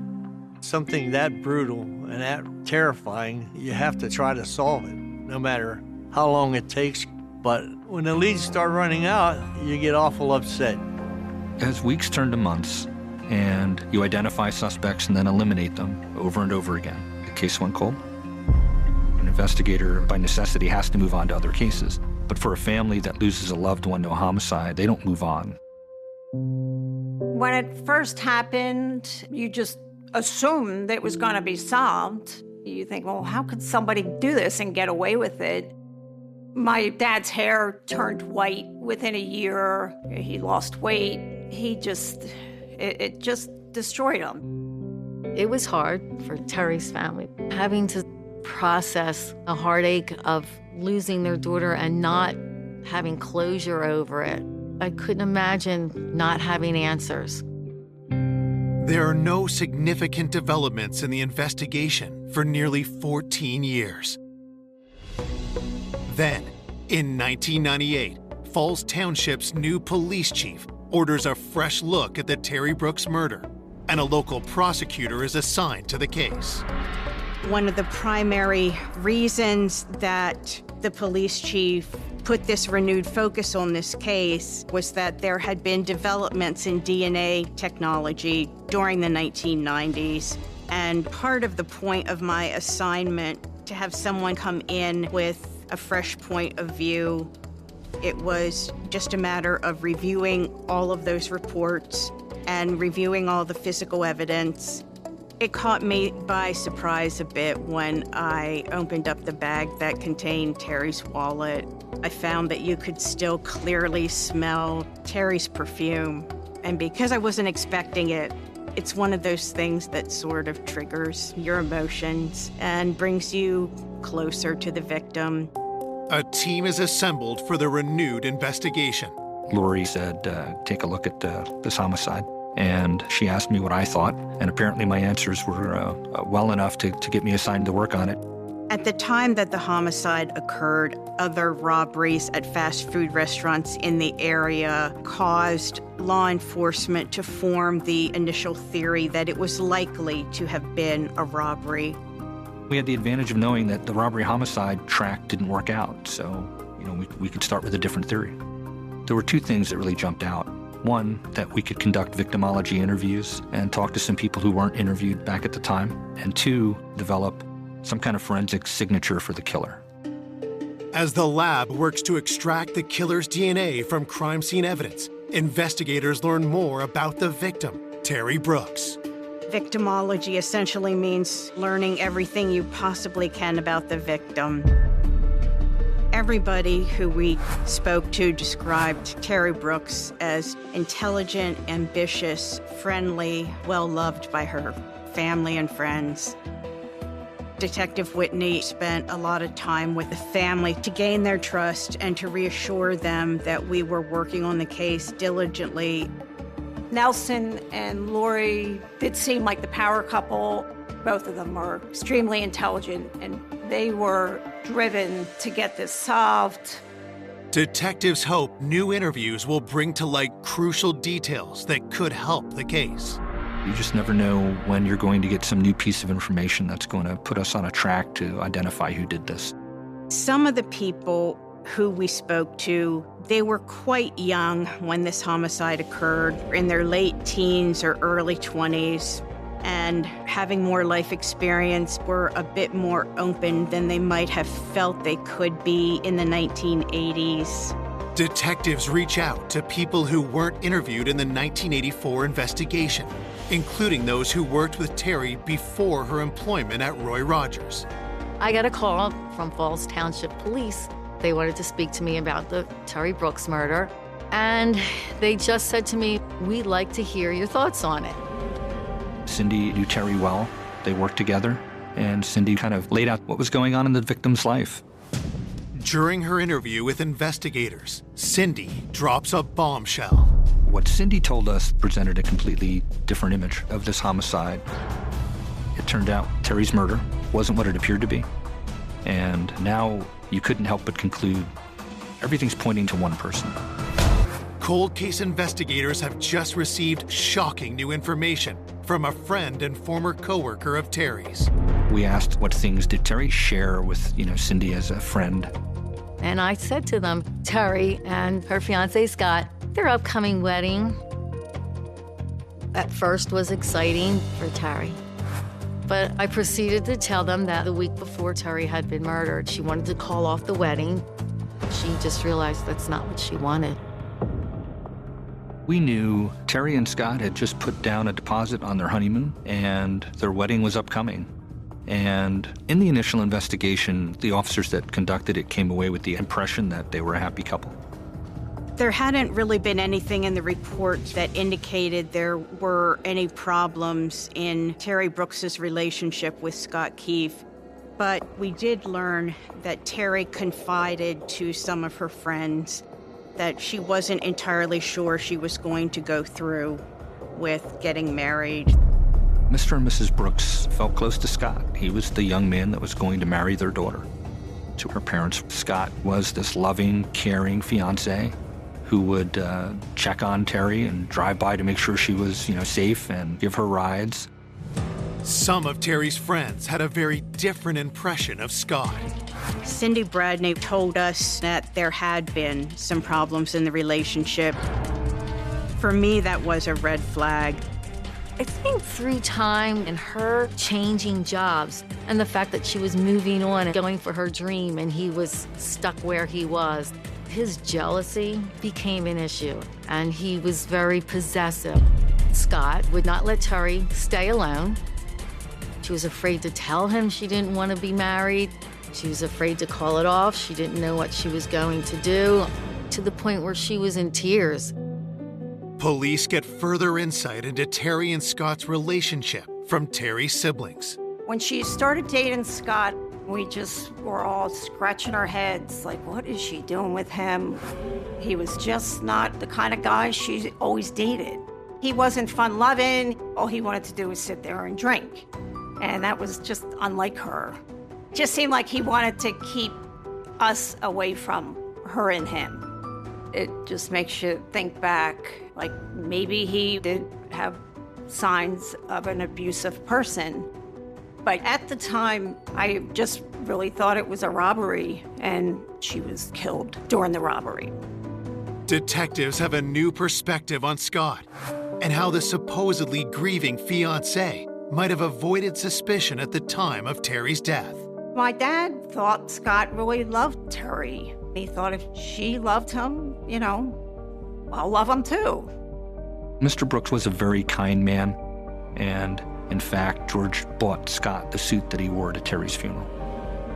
Her father just had such a big heart that I don't think he believed that someone that his daughter fell in love with could harm her.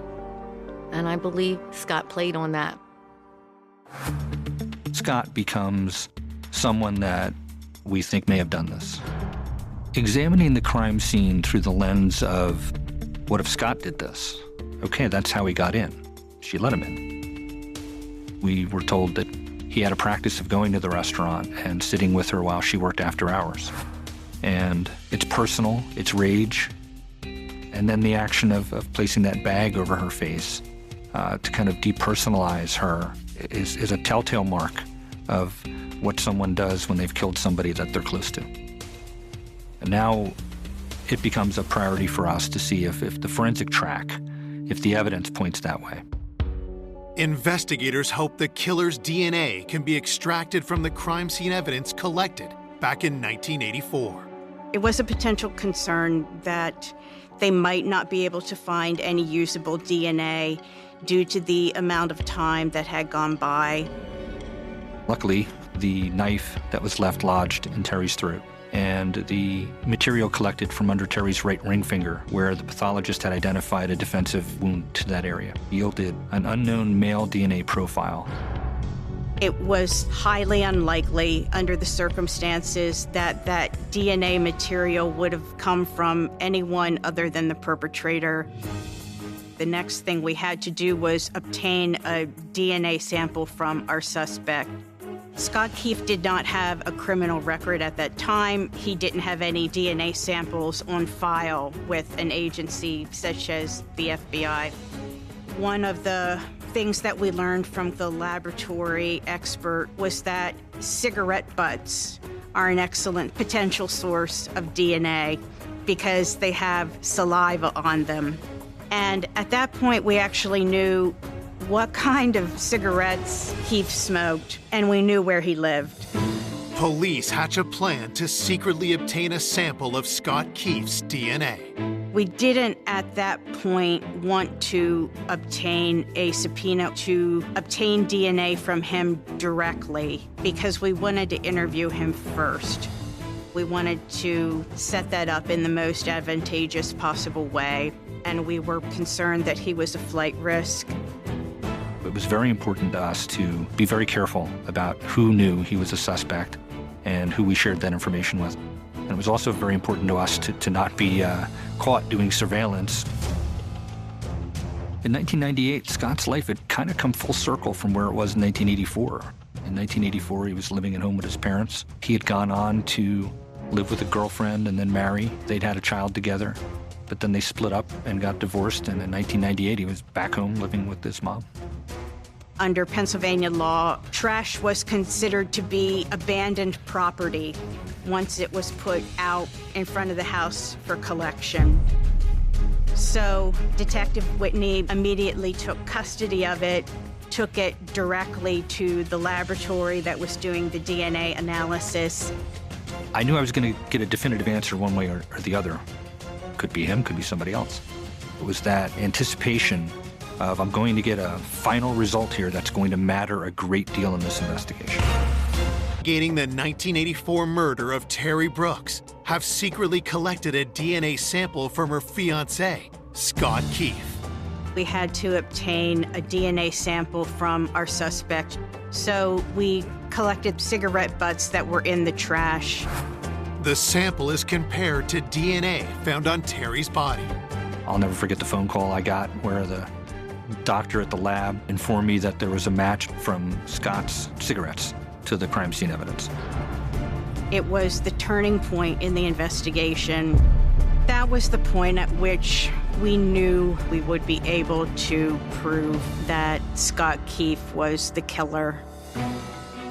Although we had very solid physical evidence against Keefe, it's always better if you have an incriminating statement from the defendant.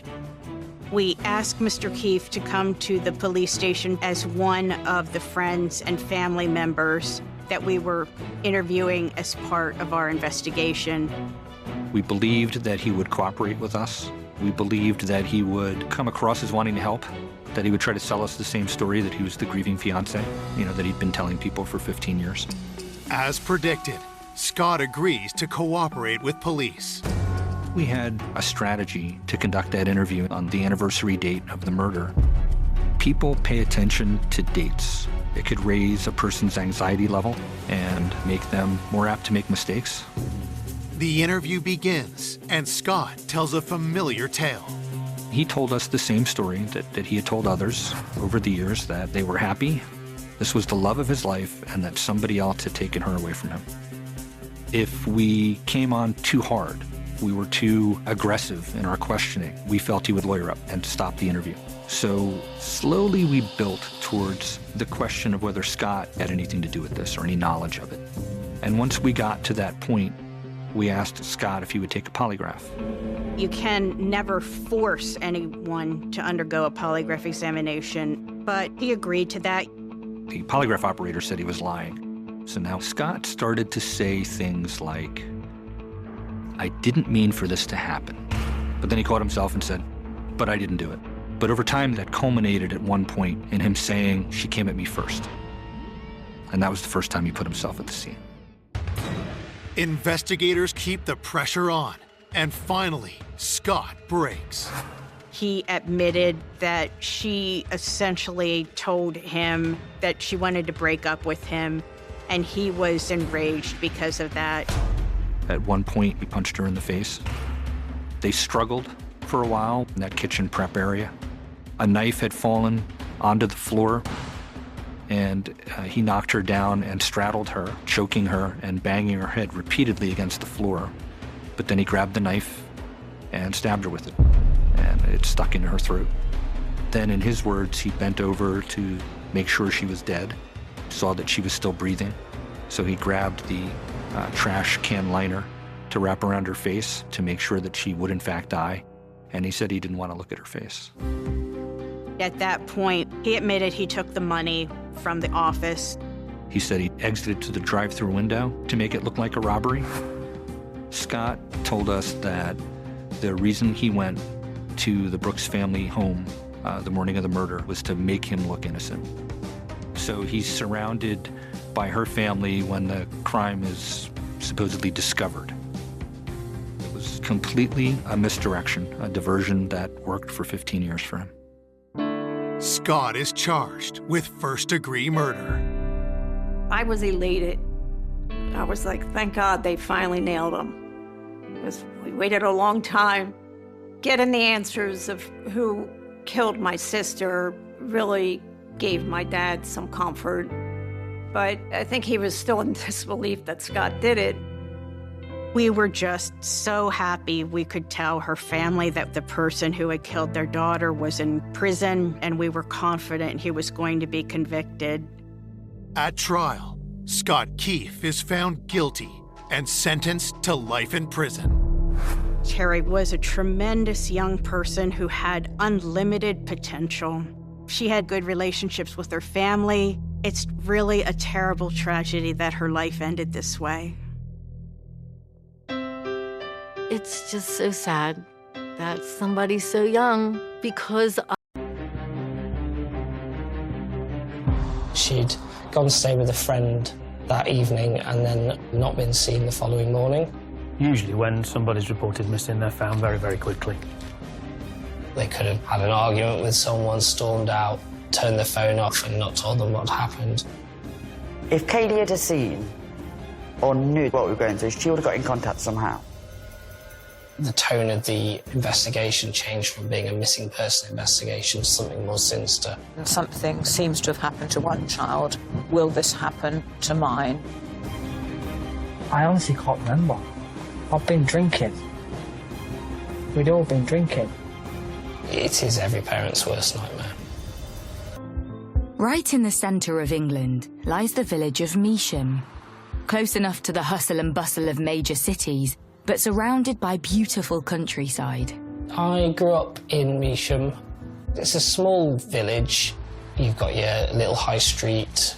It's got the butchers, the bakers, the hardware store, and everybody knows who your mum and dad is and, you know, what they do, who everyone is, really.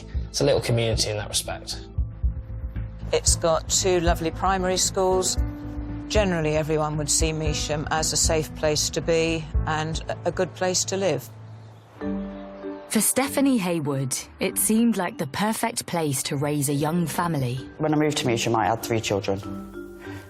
Kyle, Kaylee and Kellen. Kyle was like the father figure. Kaylee, she was just... She was very, very family orientated. She loved her brothers. And Callan, he was only young, so he was the baby of the family. Kaylee was always mothering him. Being the only daughter in the family, Kaylee was particularly close to her mum, Stephanie. I spent more time with her growing up because she was my only girl, so we did girly things together. Kayla was happy, bubbly, often mouthy. She'd stand her ground. She loved being at home. She was happy, so happy. Despite growing up in a happy, loving home, Kaylee had her troubles at school. As she got older, she was quite big built and she had some issues. She was bullied. Girls would often call her nasty names. So it came to the point where she didn't want to go to school. The particular school that she was at, she was bullied on a daily basis. I tried to say, try and ignore, but it was an emotional time for her. She was becoming a teenager. She didn't want to get out of bed. She didn't want to leave the house. The bullying only got worse for Kaylee, and it wasn't long before it became physical. She was spat at. She got bottles of water tipped on her. On the school bus. It was in her hair. She'd come in. She couldn't get her words out because she was crying. She said she wasn't taking it no more. And that's the point. That was the point I said, no more. When it got physical, I removed her from that school. Freed from her tormentors, Kaylee was finally able to have a fresh start and quickly made new friends. I've never seen such a happy teenager.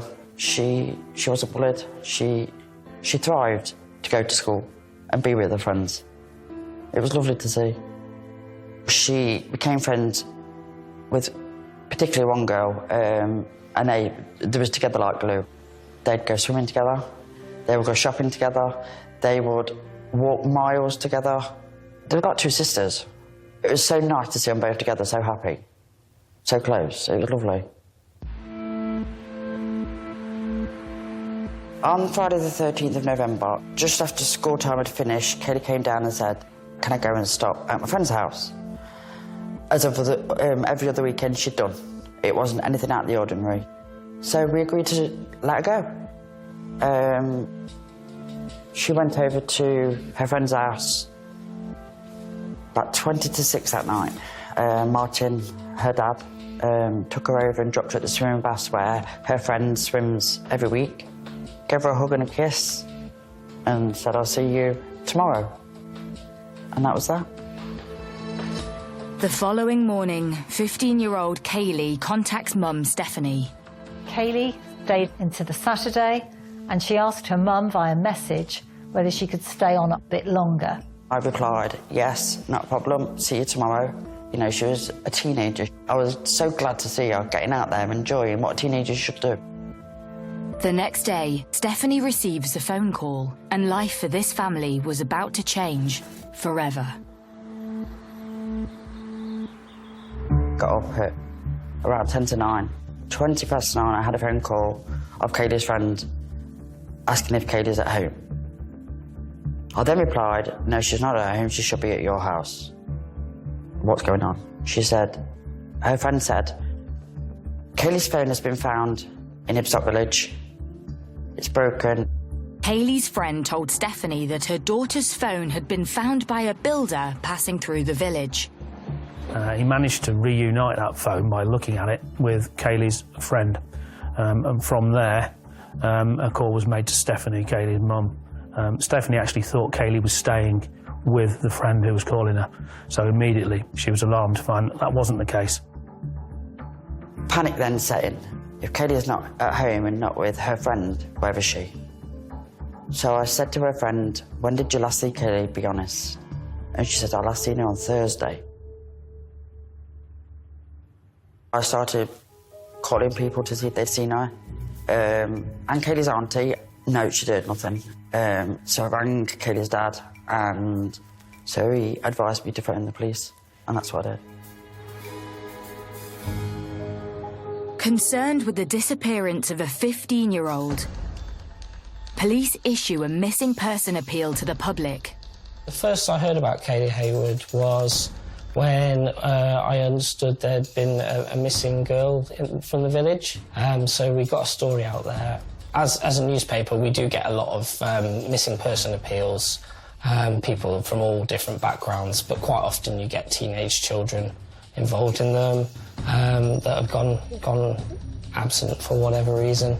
There was nothing to suggest Kaylee Haywood's situation was anything more sinister or different at that stage. Statistically, 98% of missing children are found safe and well. And having texted her mum on the Saturday morning, there is hope that Kaylee's disappearance is easily explained. Usually when somebody's reported missing, they're found very, very quickly, often within an hour or two of being reported. Kaylee was a 15-year-old girl, fairly streetwise, able to look after herself. Her parents had trusted her, like many other parents, to go and stay around a friend's house for a couple of nights that weekend. In many of these reports, that the person can be actually quite nearby. Sometimes they can even be hiding, on purpose. And they could have gone and stayed with a friend and turned their phone off and not told them what happened.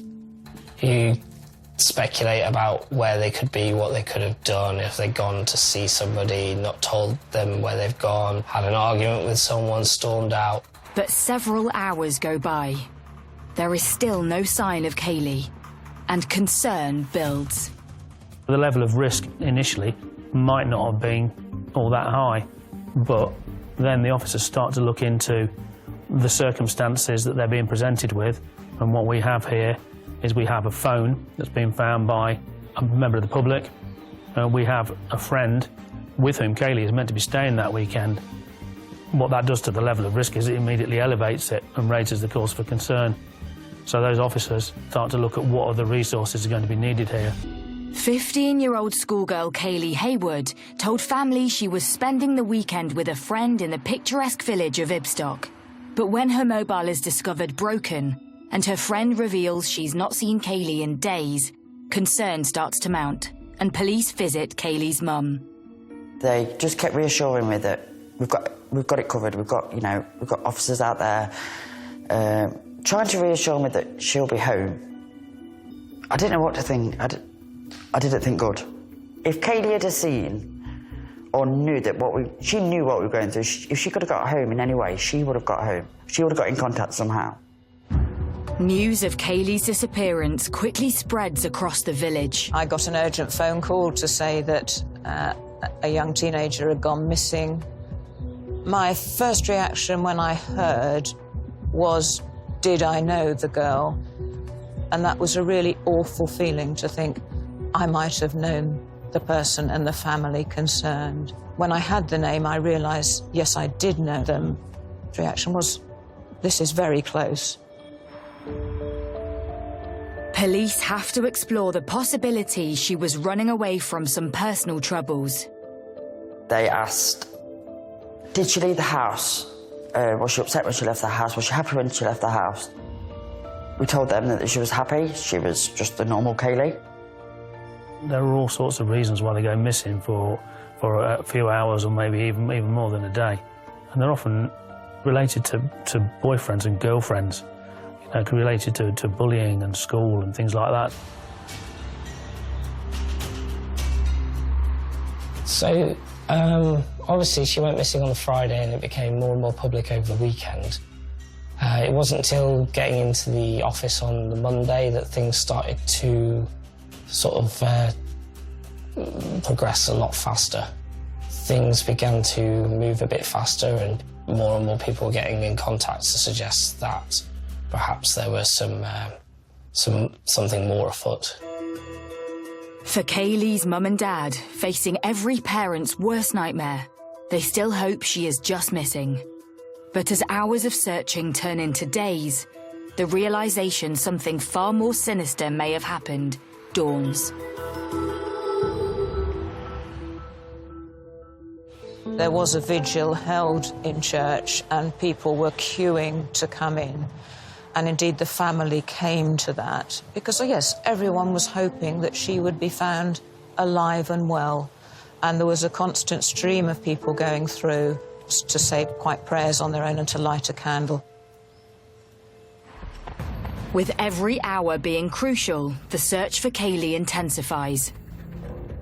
We had upwards of 400 police trained search personnel working to, a plan of how we were going to try and find Kaylee.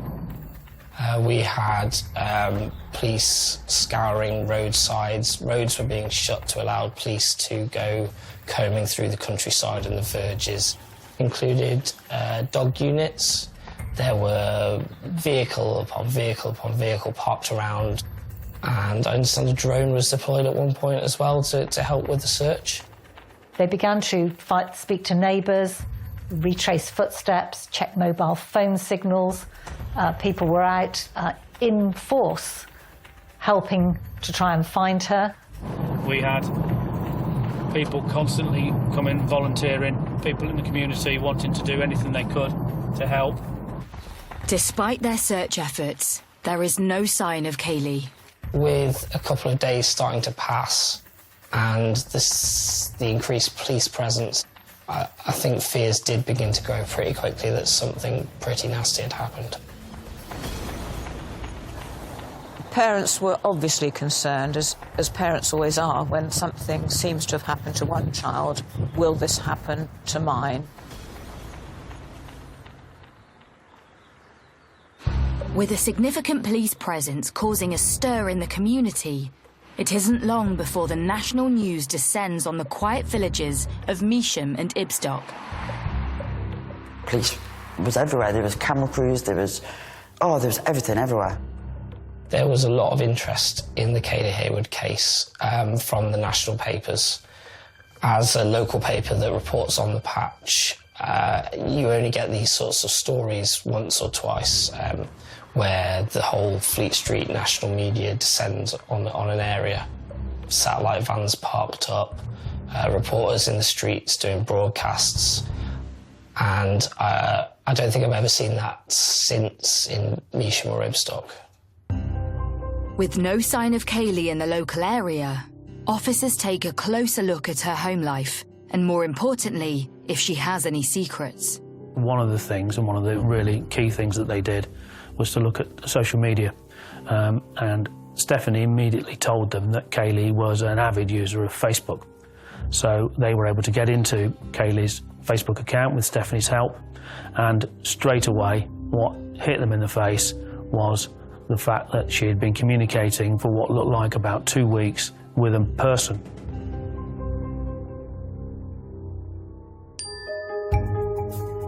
And what then became a matter of great concern was the fact that Stephanie Haywood and nobody else in the home there had any idea who this individual was. Police trawl through hundreds of messages between Kaylee and her new Facebook friend, Luke Harlow.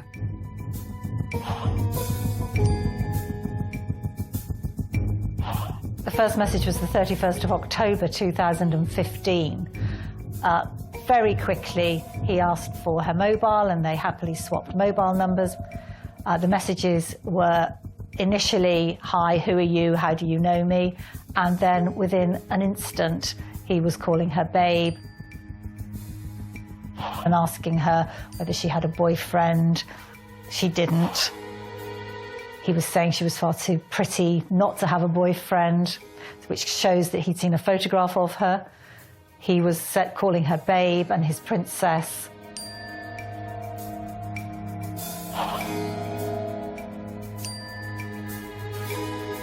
So who is Luke Harlow? And could he be Kaylee's secret boyfriend? He had his own housing association property in Ibstock, so Luke Harlow was not a child, and that increases the worry and the concern about Kaylee's well-being. But as police delve deeper into the messages, they discover something which changes the course of the investigation. And crucially, it showed that they were planning to meet up on the Friday night when Kaylee had supposedly gone to stay with a friend. Officers immediately swarm Luke Harlow's home in Ibstock, and surprisingly, he is happy to cooperate and help police with their inquiries at the station. He was more than willing to speak to the officers. Luke Harlow is interviewed as a witness, with hopes he can help with information into Kaylee's disappearance. How did you become friends? On Facebook. How did that come about? I can't remember if I added her or she added me. I'm not 100% sure. But like, I've got loads of people on it, and I have a habit of accepting anyone who tries, you know what I mean, regardless of whether the name rings a bell or anything. I've got like 2,000 odd people on it. But I'm not sure whether she added me or I added her, but basically as soon as we were friends on it, we just started talking, just like, oh hey, how are you? And then like, where are you from? Blah, How blah, long blah. ago was that? Not long ago, only about, I'd say roughly a month. They were able to ask him about the messages between him and Kaylee, and he immediately said, yeah, Kaylee had stayed at his house on the Friday and the Saturday. How old are you? 27. How old is she? 15. Yeah, well, I obviously feel bad, don't I? Why do you feel bad? Because she's too young. For what? For coming and staying with my mum for a start, I know. While Luke admits Kaylee had spent the night at his, he tells police he has no idea where she went to afterwards, but the messages between them are a huge red flag to police. It was quite clear they'd become quite close during the messaging. It was quite clear that some of the messages were of a sexual nature. And what else? None other stuff. What's the other stuff? I don't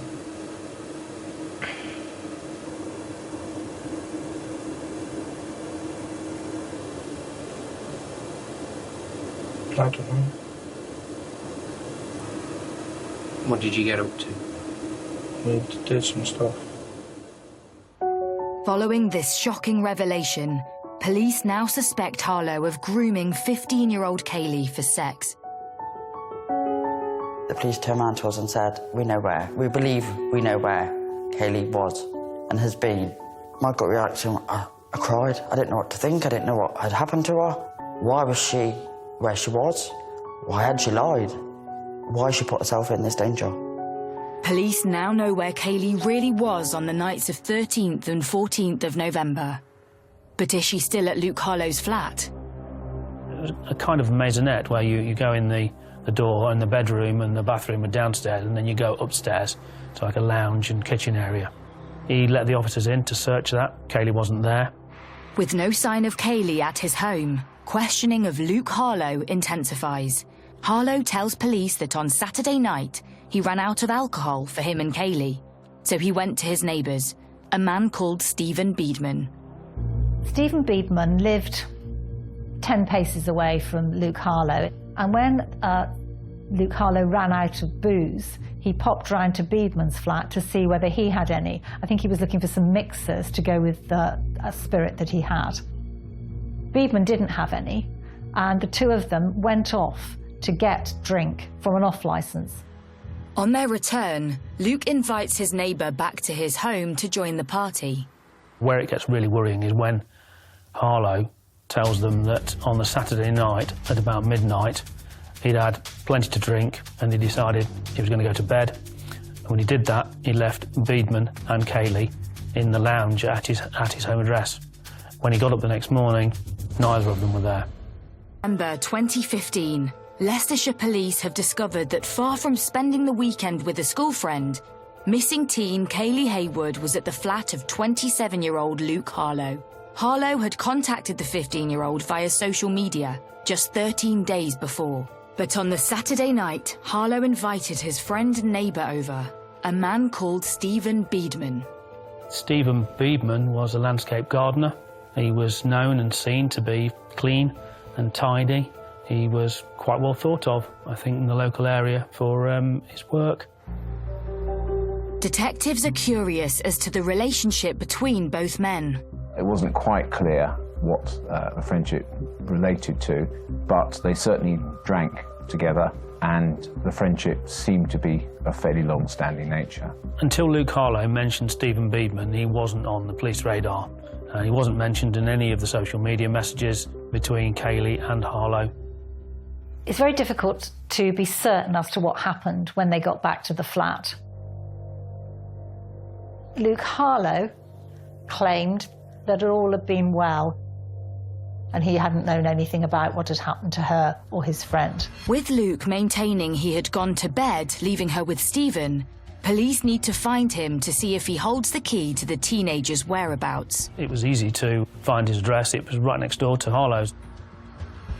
The problem was Beedman wasn't at his address at that time either. He'd gone off to some place that the officers didn't know where. With the likelihood of Stephen Beedman on the run, the search for him intensifies. Detectives dealing with this matter now are getting increasingly more and more concerned for Kaylee. Kaylee is still missing. Stephen Beedman has still not been found. The police officers had to try and find out information from neighbours on police intelligence systems to see whether there was any trace of him. But while detectives speak to Stephen's neighbours about clues to his whereabouts, they quickly learn of some shocking information about the Saturday night. Neighbours heard banging and crashing and screaming. The banging and crashing happened 9, 10 o'clock at night, but the next person that was aware of something going on was a neighbour who looked out of his window in the very early hours of the morning, and he saw what he thought initially was a police officer restraining somebody on the path. He then realised it wasn't a police officer and thought it was a young couple having a tiff, but what he saw was the man struggling with the woman and then the woman walking off with him, arm in arm. Was this Kaylee? And was the gentleman Stephen? Concern for the teenager mounts, and the hunt for Stephen Beedman intensifies. Police swoop on an address linked to a relative of Stephen's, and he is arrested. When they first saw Beedman, his face was all bashed about.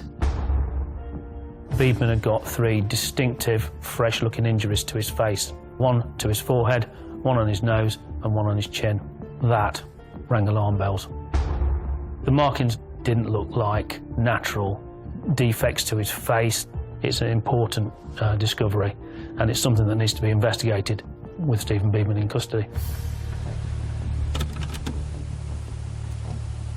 We don't know where Kaylee is. We want to give you an opportunity, if you indeed know where she is, to tell us right now at the beginning of the day. No, I don't. You don't know where she is? I don't know where she is. I met her Saturday night at 8. At 7, 8 o'clock. I've known about 4 hours. And she was that drunk, I couldn't get much conversation out of her. Beedman's account had some similarities to Harlow's, except to say that when it got to the midnight point where Harlow said he went to bed, Beedman didn't concur with that. I went round, had a few drinks and stuff, and I left about 12 o'clock. He said, no, I went home, I left the 2 of them there on the sofa at Harlow's house, and I went back around the corner to my place, and I've not seen Kaylee since. With the 2 divergent accounts, it's clear that either one or both of them is not telling the truth. While detectives continue to interview Stephen, officers search his home, yet there is no sign of Kaylee. But they soon receive a call from a member of the public. This was just an odd fenced-off area of vegetation. A dog walker's come walking along this path and just seen a bra sitting on top of the vegetation.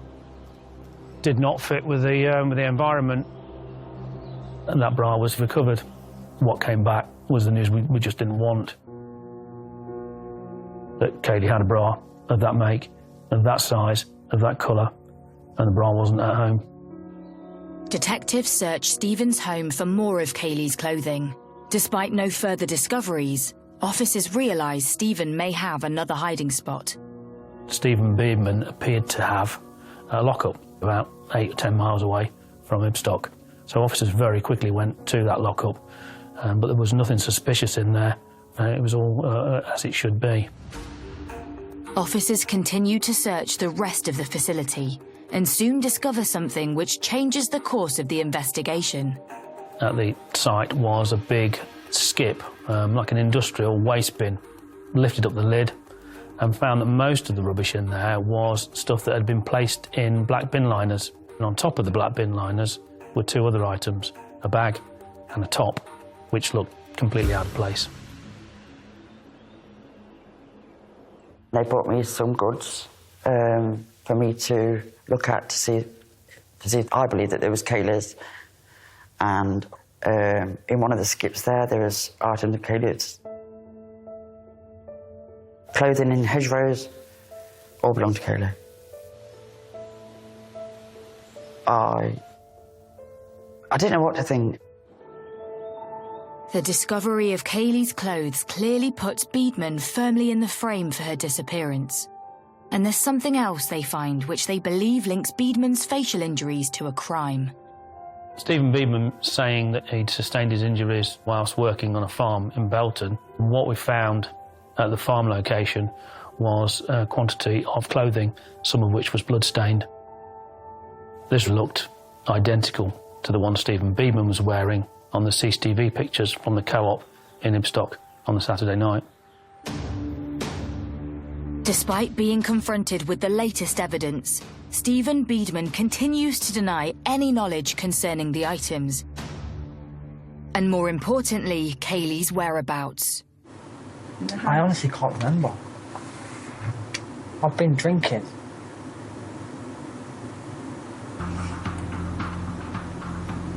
We'd all been drinking.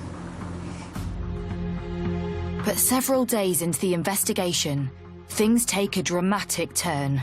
On the Wednesday evening, he asked if he could speak to his appropriate adult in private. As a result of that conversation, the appropriate adult said that they could no longer perform that role because Beedman had told them that he knew where Kaylee was. Stephen goes on to tell police that Kaylee is hidden in an open area across the road from Sents Valley Park. So over behind me, where the row of trees are, is a disused railway line. Officers went out in the dead of night, as it happens, and some of the senior officers from the case were out searching the heavily overgrown area. In the back of your mind, you're thinking that there is a chance and that you could just find her clinging on to life and you will be able to do something about it. The officers search for hours late into the night. So we reached a point we couldn't find Kaylee. We were trying to follow the instructions Beedman was giving to the interviewing officers. It was pitch black and raining. You can't search in the dark. But the four of us stood here together and said, well, we can't go anywhere. We need to carry on until it's light. And we all agreed together that we had to do that. But at 10:10 that evening, one of the team makes a shocking discovery. He shouted to the four of us as we walked through some quite dense undergrowth. We went over to him and Kaylee lay on an embankment, slightly twisted position, half on her back and half on her side, naked, save for one sock, and of course, dead. Confronted with the worst-case scenario, officers need to inform Kaylee's family. My friend was in the kitchen at the time, and she just said I howled. All she could hear was a howl from the living room. I was speechless, I couldn't speak. Martin was the same. We just broke. We physically couldn't speak. I was physically sick. My emotions were everywhere. I didn't want to believe it. I just told everyone to get out. It was horrible. Kaylee's parents, Stephanie and Martin, now have the daunting task of identifying their daughter. The identification was done through forensic means. The injuries to her head and her face were so horrific. They said, you're not going to be able to see Kaylee, she's too damaged. But we can arrange for you to go and hold her hand.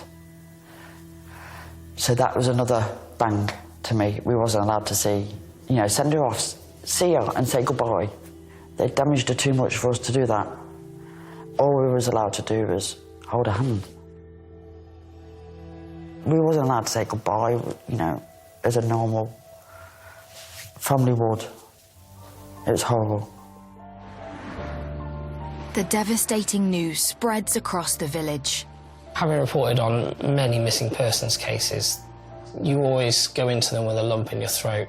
You always hope for the best. You always hope it's going to be the one that you have to take the appeal down after 20 minutes because the police have rung and said, oh, they've been found safe and well, stand down, everybody.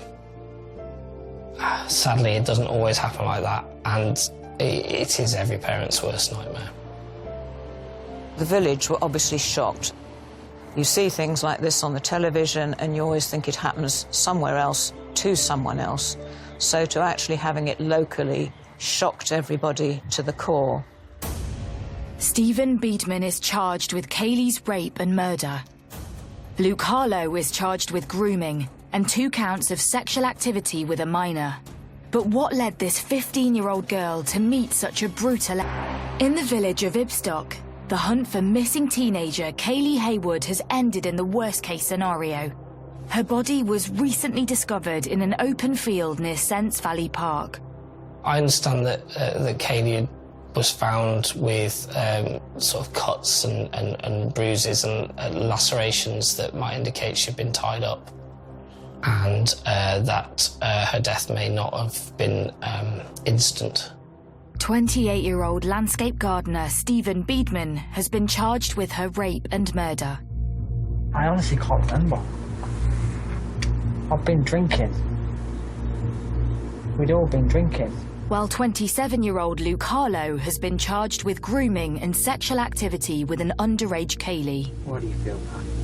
Because she's too young. For what? For coming and staying my mind for a start, I know. While police prepare a case for trial, Kaylee's family have the agonising task of saying goodbye to their loved one. We thought, you know, this is her last send-off, this is what we can do for her. So we ended up having horse and carriage to carry Kaylee to a final resting place. All white horses, purple, Cadbury's purple, Kaylee's favourite colour, was the main theme. The actual procession between the church and the cemetery went past my front window. There wasn't a lamppost or a bollard without a purple ribbon attached to it. The front of the church where the service took place had been turned into almost a shrine. It was quite a spectacle. It was not something I've ever seen before in Measham.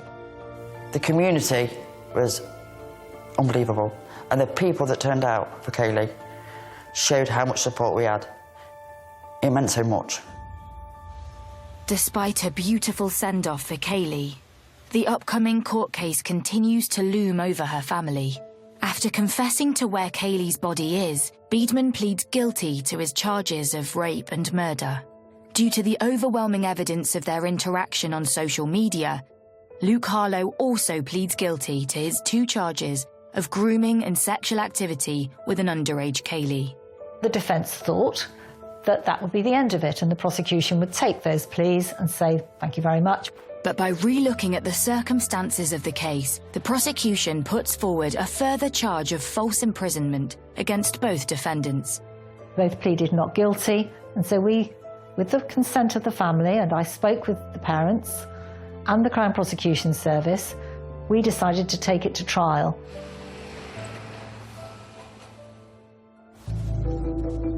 Six months after Kaylee's funeral, and the trial begins at Nottingham Crown Court.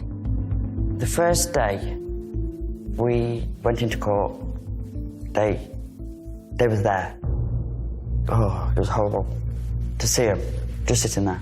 There was times we wanted to say things, but we didn't. They was trying to more or less goad us to react. There was times where they would stare at us. There was times where there were smirks on their faces. Prosecution case against Luke Harlow was that he falsely imprisoned Kaylee inside his premises. Luke Harlow always maintained that he was asleep and had no idea what had happened to Kaylee. The problem with that was his glasses were broken.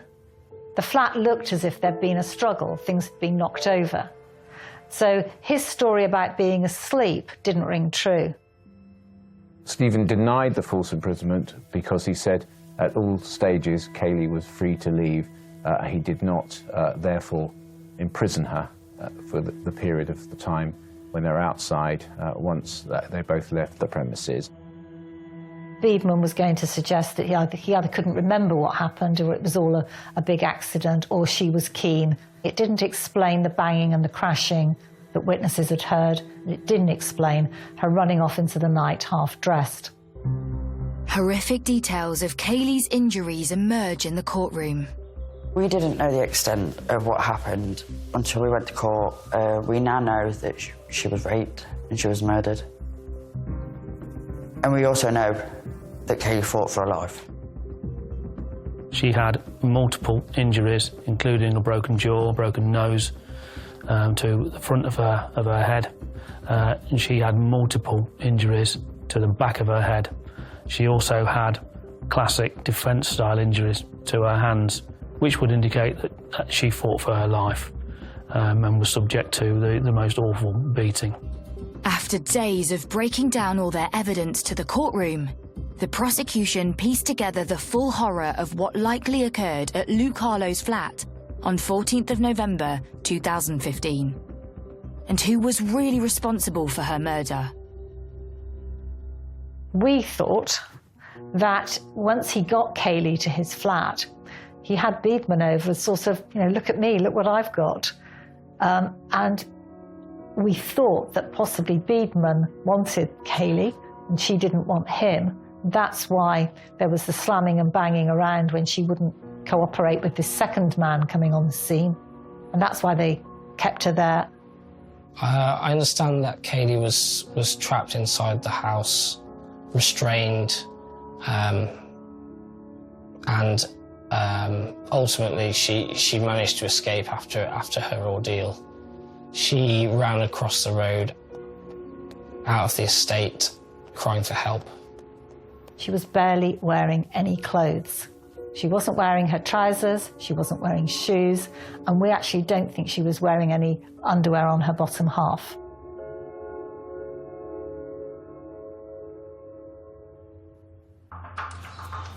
Biedman catches up with Kaylee. He pins her to the ground, causing her to drop her phone on the pavement. It was indeed him and Kaylee who were seen by the witness to walk into Sense Valley Park. That he took her into the car park there, near to where the bra had been found, and on the gravel car park there, on the ground, he raped her. Instead of walking her back to Luke Harlow's flat, or to his own flat, Biedman walked her across the busy road and into the woods opposite. It was about a mile across farmland. According to Biedman, at one point, Kaylee ran off and managed to get away from him, and he chased after her down the field, and when he caught her, he said that she smashed him in the face with a brick.